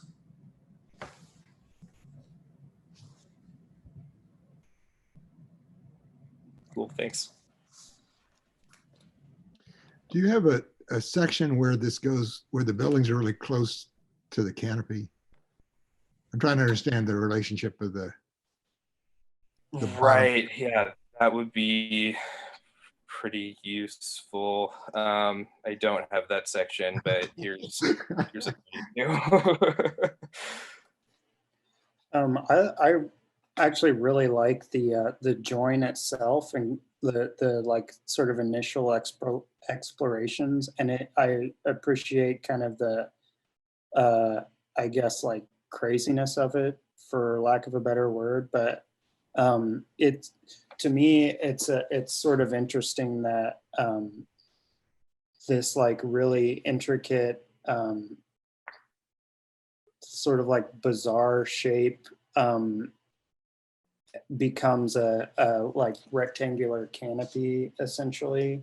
And I think it's kind of the nature of the site as well. Like on a city street, you know, especially like a train pickup, you can't, it can't really break out of that. But what about this joint led you to choose to make this canopy here? I think the potential for just aggregating a bunch of these together in a long span structure. And so that sort of lent itself easily to making a vault for a train shed. Hey Matthew, how would you change this thing? Like looking at it now, and like since you started from like joint, and that joint led you to building, right? And now you have the building, and you put the building in the city, and now you get to criticize it the other way around. Since we don't care about process, like I don't believe that process means anything, right? It's all product. Like tell us, like if you go, I got the product, now I want to evaluate the product. How would you evaluate your own product before I do? Okay, yeah. So I think that you know, maybe I tried to apply the same joint a little too universally. This is obviously like like a Oh no, I don't mean it that way. Like that's the part that's the part. Well, maybe I actually wanted you to talk about it not from the point of view of the joint. Okay. But the point of view of the building as architecture. Right. Yeah. Yeah. I mean, I think. Yeah. It's obviously like a bit cramped, and yeah, I guess maybe I could argue that sort of adds to the spectacle of this thing. But I mean, I think I sort of leaned into that at the sake of losing a relationship to these buildings flanking it. They're not great buildings. I mean, your building's better. Matt, you're apologizing. Yeah, I was going to say. Well, I was off to. Defend yourself. No, I tell you what. I tell you where I'm coming from. So let me tell you where I'm coming from about this project. So first of all, you said there's this green space there. That's one of the vital historical green spaces in the city. It's actually part of the larger urban plan, the 4 green spaces, the O. Henry House. You know, that little fire station there is really, really controversial because it was an incursion of infrastructure onto what was the kind of larger, more historical layout of historical Austin. There were these 4 green spaces, right? And this is one of them. This is the one that's still today not resolved. Like when Dean said, yeah, I know all about that space, what he was alluding to the fact is that there's a whole history about that space. You kind of toss it off and it's just a little green space. It's actually a very important green space in Austin that's been much abused, right? And you abuse it more with the piece of your project that I like the least, which is the kind of infrastructural eatery piece of the wall that you made down along there, which I just think is this kind of 5 minutes of passion, a lifetime of shame kind of gesture that you make, just to, you know, like you'll change it. Trust me, you'll change it. So what I was interested in was, so for me, there's this thing which I wish that your building were actually longer. I wish that it hid the stupid building across the way over there, the convention center, and that it actually confronted the green space fully, and that it made a additional covered space that you could use for market or for all the other things that would happen in all the time that happens in those great spaces when they get made. But the real question has to do with whether you like the image of the technology that you have. I mean, these kinds of technological buildings over time have changed, right? They've changed from, I mean, we think of them arguably the relic of the modern era is that they're the kind of machine of progress in the garden. But before that, right, there was a kind of era when these buildings were first coming in, like Guimard in Paris with the metro system, where that technology was expressed as biologically strange, this thing that was kind of snaking its way through the city and having these kind of, and even the kind of idea that these are progressive buildings has been left behind, and that they are, I mean, that, so a good example of a building that is like this now is the Diller and Scofidio shed in New York, where that technology is being expressed as this kind of vaguely sexualized, vaguely, vaguely fetishistic, odd, thing in the city.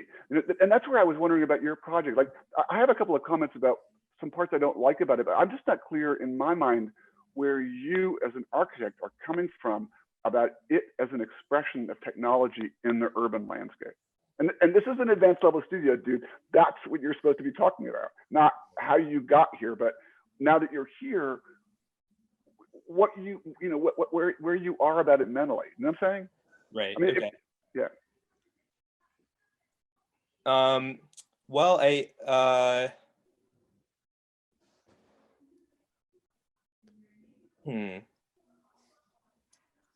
mean, you don't have to have an answer, but maybe then that's the criticism. Maybe then that's the criticism. The criticism is, this is what you're supposed to be thinking about, because like Ed said this project innocently about joint, but the problem isn't joint. The problem is architecture. The problem is how does joint get you to architecture? And then once you're there, I'll tell you the parts about it I find are that if you were to tackle them, that might begin to move you forward.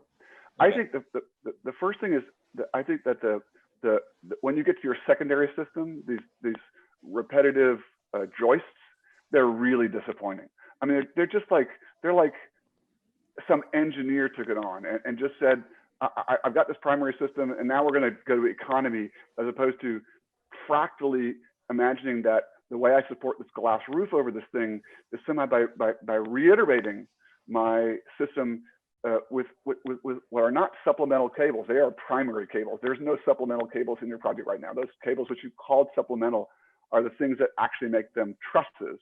And now you've got attachments that you could remake this entire system span between those elements without, and allow you to support a very interesting roof of glass in shapes that are not rectangular. That they could do it quite beautifully, quite easily, quite interestingly. So that's the first thing, is that there's no real imagination in your secondary structure. The other one is one that Dean alluded to earlier, about the idea that as it moves over the site, that module, it could change size. It could expand and contract in order to allow for different kinds of programmatic suggestions that might occur underneath a large gathering space. A small, I mean, maybe that's a kind of thing that you're not interested in, but there are a lot of architects who are doing that right now, who are using systems and looking at systemal expansion, because they're thinking of these technologies as not being rational, but being biological or irrational or somehow less than, So I think that the pleasure that you might begin to take in developing this thing slightly organically might be a way that you go, as opposed to systemally. And then I think that's, well, those are the two I think that for me are the ones where I think where the project could really kind of go, and it would force you to begin to make architectural decisions rather than just constructional or joint-based decisions. I mean, that to me, I think also, David, is a little bit of the issue I have, kind of how to criticize this thing. So it's so kind of autonomous as it sits in the site. It makes me wonder whether it isn't the fourth of those images that are kind of out there for public, preference surveys. And so what are the things beyond, let's say, the degree to which one becomes sort of demonstrates your, structural prowess in terms of making this thing? What are the pieces that start to push against it that might come out of the way it's used, the site condition, its image in the city, whatever? And what's interesting, David brings up the program issues. it would take a little bit more investigation of the site, but what's interesting about the site beyond the idea that it's, you know, one of the 4 historic squares or whatever, is actually all these streets right here get closed down at certain times of the year for South by Southwest and other sorts of events that happen in the city. And sometimes this is actually where they have the yearly pun championship.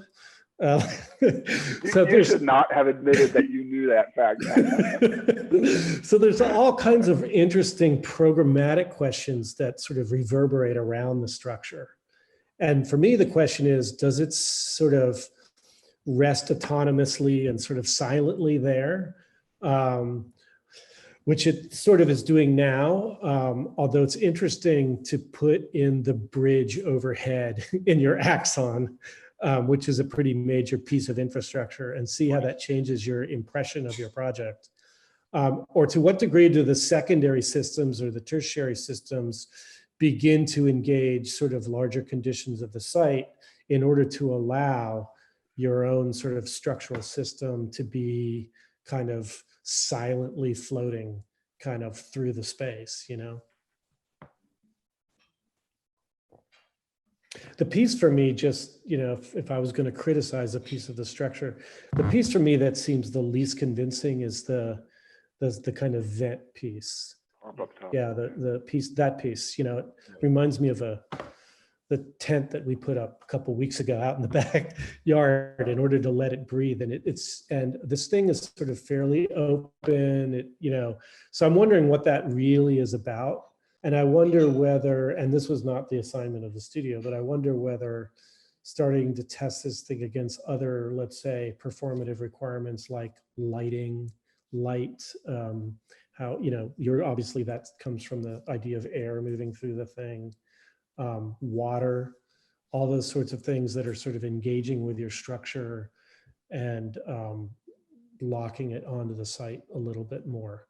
Because it's really, honestly, for me, you know, difficult to criticize that, you know, other than the secondary sort of beams, the logic of the system. I mean, it's sort of reasonably well resolved with the kind of tension cables and that sort of 3-dimensional truss system.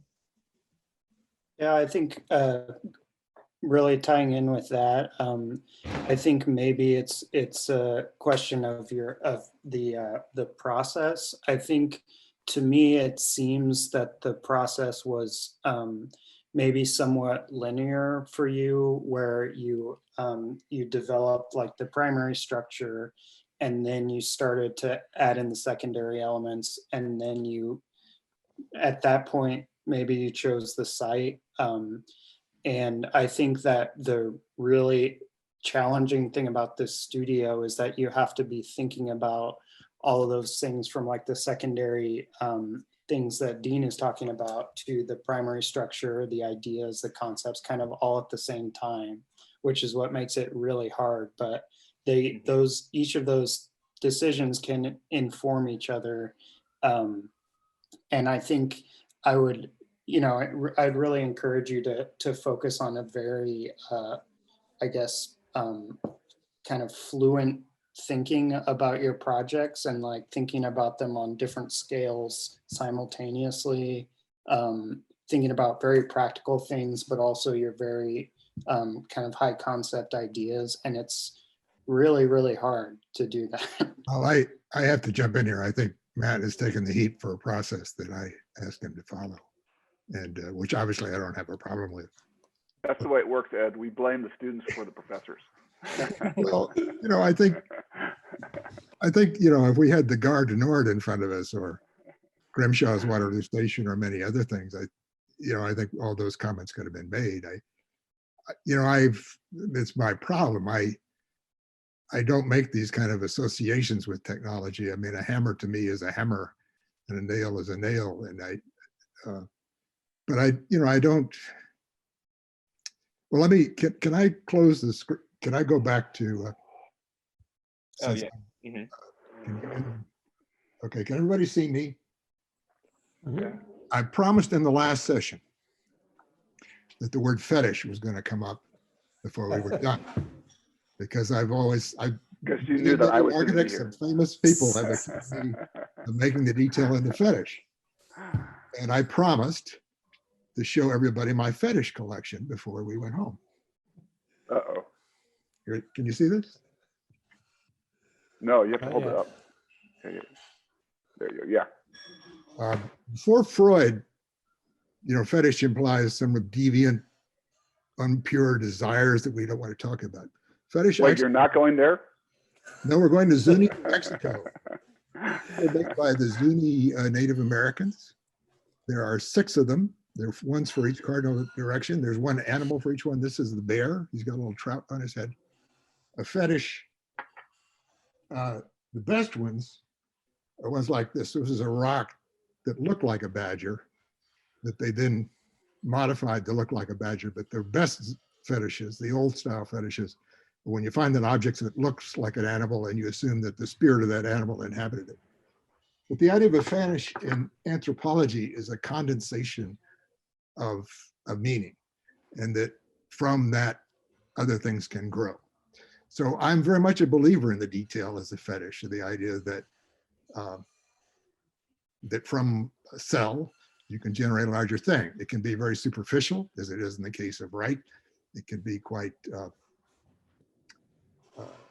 meaningful, as in the case of other things. I don't know. I think, I hear this a lot, like it is identical dimensions is engineered, but varying dimensions is organic. That's difficult for me to grasp. That sounds a bit glib, to be frank, because I think, again, I think that's what's wrong with architecture in a way, that technology, like high tech, came to represent this kind of overinflated sense about where we are. And that went away, and it seems to be coming back in a different guise, that architecture is still caught up in a kind of futuristic version of where we're headed and where we're going. But anyway, as I said, I don't have any problem with looking at an urban canopy from an engineering point of view. I think some of those beautiful things in the world are engineered. There's a memorial at MIT was just completed by Eric, and I can't think of her name, Meijin Jun and Howler and Yoon. And the whole idea of this thing was to have a zero tolerance. It's this memorial to this guy that was killed during the bombing.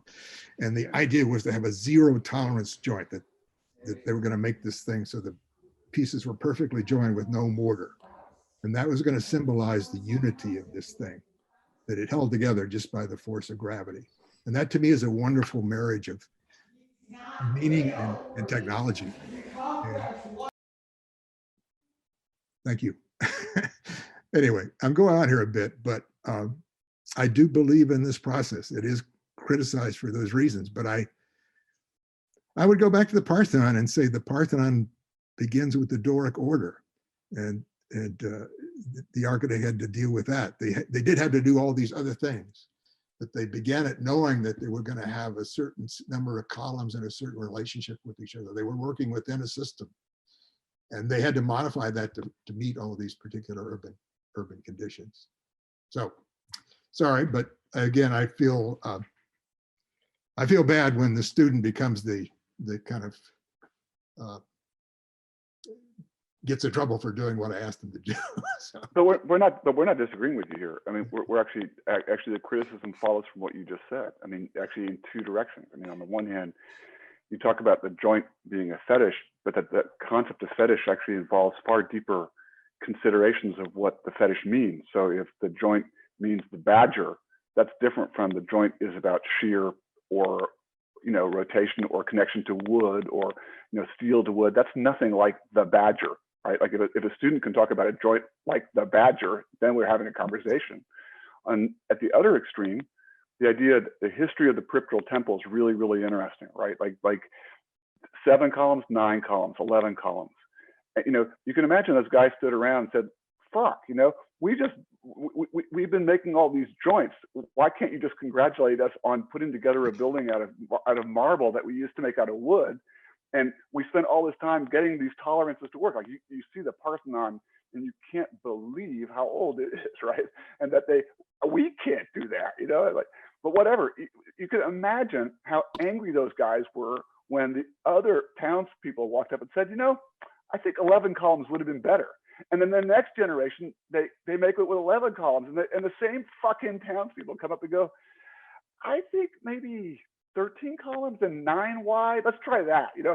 And over centuries, you know, that they have a discourse about the fact that even though they talked about the fetish, right, the triglyphs and the metopes, which is badger level conversation about marble, right? We're having a badger level, the metopes and the triglyphs, and whether there's 4 of them or 3 of them, and whether they're offset, and at the very corner, is that, you know, are we going to imply the badger? How are we going to resolve that problem?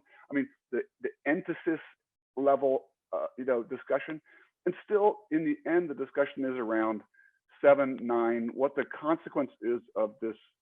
I mean, I think this is an incredibly important conversation. I think the conversation about systematic buildings is the single most important conversation theoretically within architecture, because of the idea that a systematic building is one that, and this is going to go in a different direction entirely. A systematic building is one that you can actually test for sustainability.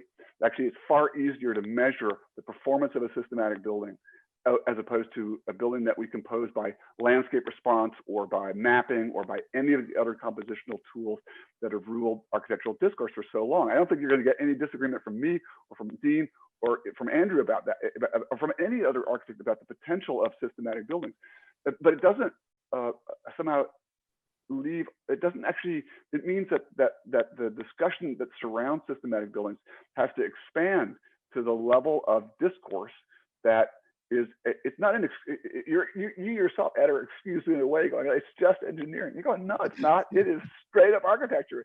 It's as interesting as any other architecture that we could talk about now. And that we've lost the language to talk about it actually is, I think, the more important thing, right? The fact of the matter is Alberti, Palladio, those guys developed entire languages around a systemnal thinking about building. And I don't see why we can't have that conversation. We are in fact having that conversation. It's not really criticism. It's really trying to open, it sounds like criticism, but it's opening up that discourse with the students.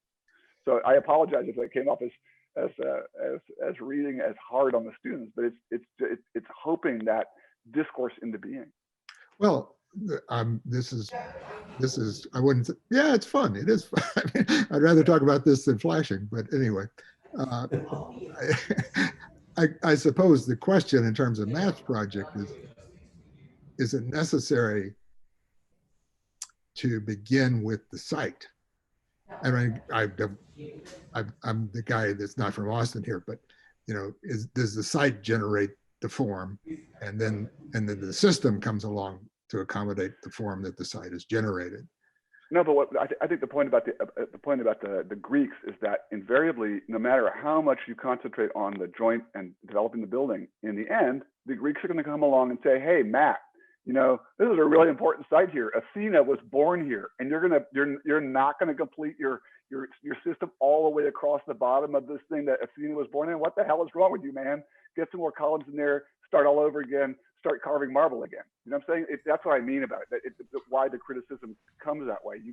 The site may not be the place that you start, but ultimately the site is going to come back and re-engage the system in effect, and it's going to become its own form of criticism. And as an architect, and I believe both Andrew and Dean were saying this, you can't avoid that fact. That fact's not going away. It's going to be there, and you as an architect have to be aware of that in the process. I think this is what Andrew meant when he was complaining about Matt's process being linear. The process may be linear, but you are responsible at the end for what are cyclical forms of criticism that are going to come at you, and saying, hey, that's the way the professor assigned it.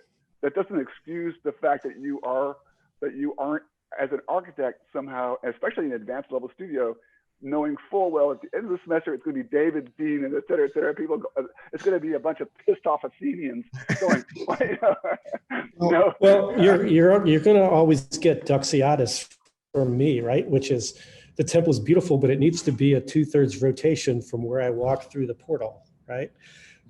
So the question of, in a way, the autonomy of the structure as opposed to its situation in the world. I think I will always sort of look at that when I think about, for instance, Renzo Piano's De Menil Museum, you know, theoretically a building that generated from a kind of detail idea about light getting through the roof, but it sits in a situation in Houston that's really kind of poignant, both in terms of the language of the building, its relationship to surrounding houses. Like what I'm interested in a way, as an urban designer, is the relationship between those two conditions. You know? I would say, I mean, I was very influenced by writers like Paul Frankel, and he and Wolfland, the sort of German tradition of artistry, they would say the Parthenon is about parts. It's about parts in a relationship. And there are types of architecture like Baroque architecture where there are no parts, or Zaha Hadid where there are no parts. And there are architects like, well, maybe Renzo Piano or the Ictinus who said, no, this is about, did you understand the parts of the Parthenon as being the system that's in equilibrium? And that is a metaphor for the state of Athens. They literally said those that represents members standing together. It's like a phalanx. And it becomes a structural metaphor, not just a visual metaphor, a structural metaphor for what really was a democratic state, provided you're a white male and not a slave. But in any case, that is what the connection is. I mean, you can say, well, I'm sure they have the same, you know, in Virginia, they say, well, I don't like pediments, they represent slavery. I love pediments because they represent Greek democracy, or they represent the people from Asia scratch their heads and don't understand what we're talking about. But I think if you want to get at what the Parthenon means, you have to go beyond, well, what does anybody react to?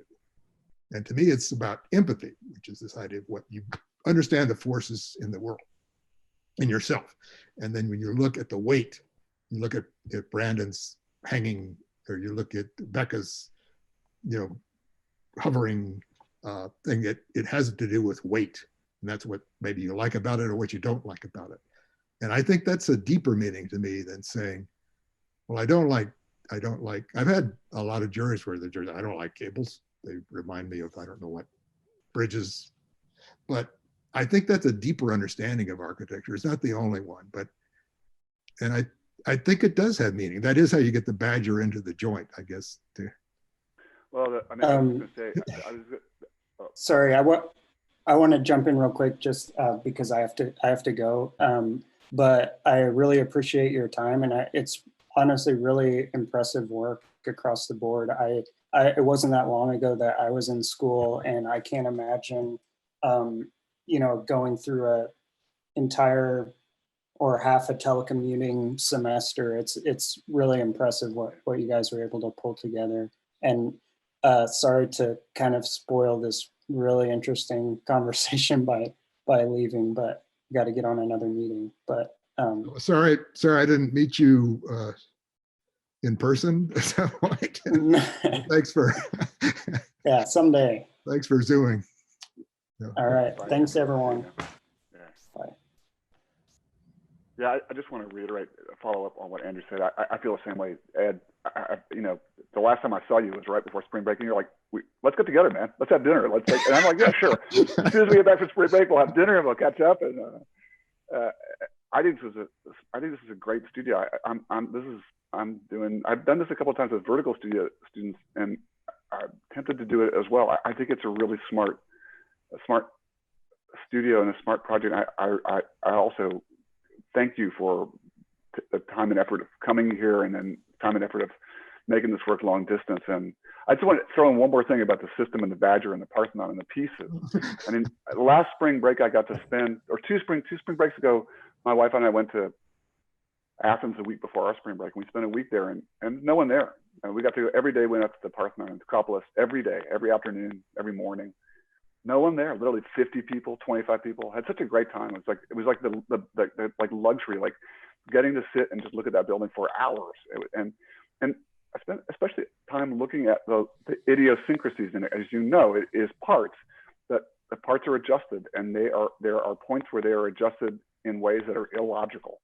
You know, that really have to do with getting the Badger back into the piece, right? And famously so. And I think that setting that up as an either or is just a problematic way to talk about those buildings. I mean, Are they system? Are they landscape? They're both. It's really clear.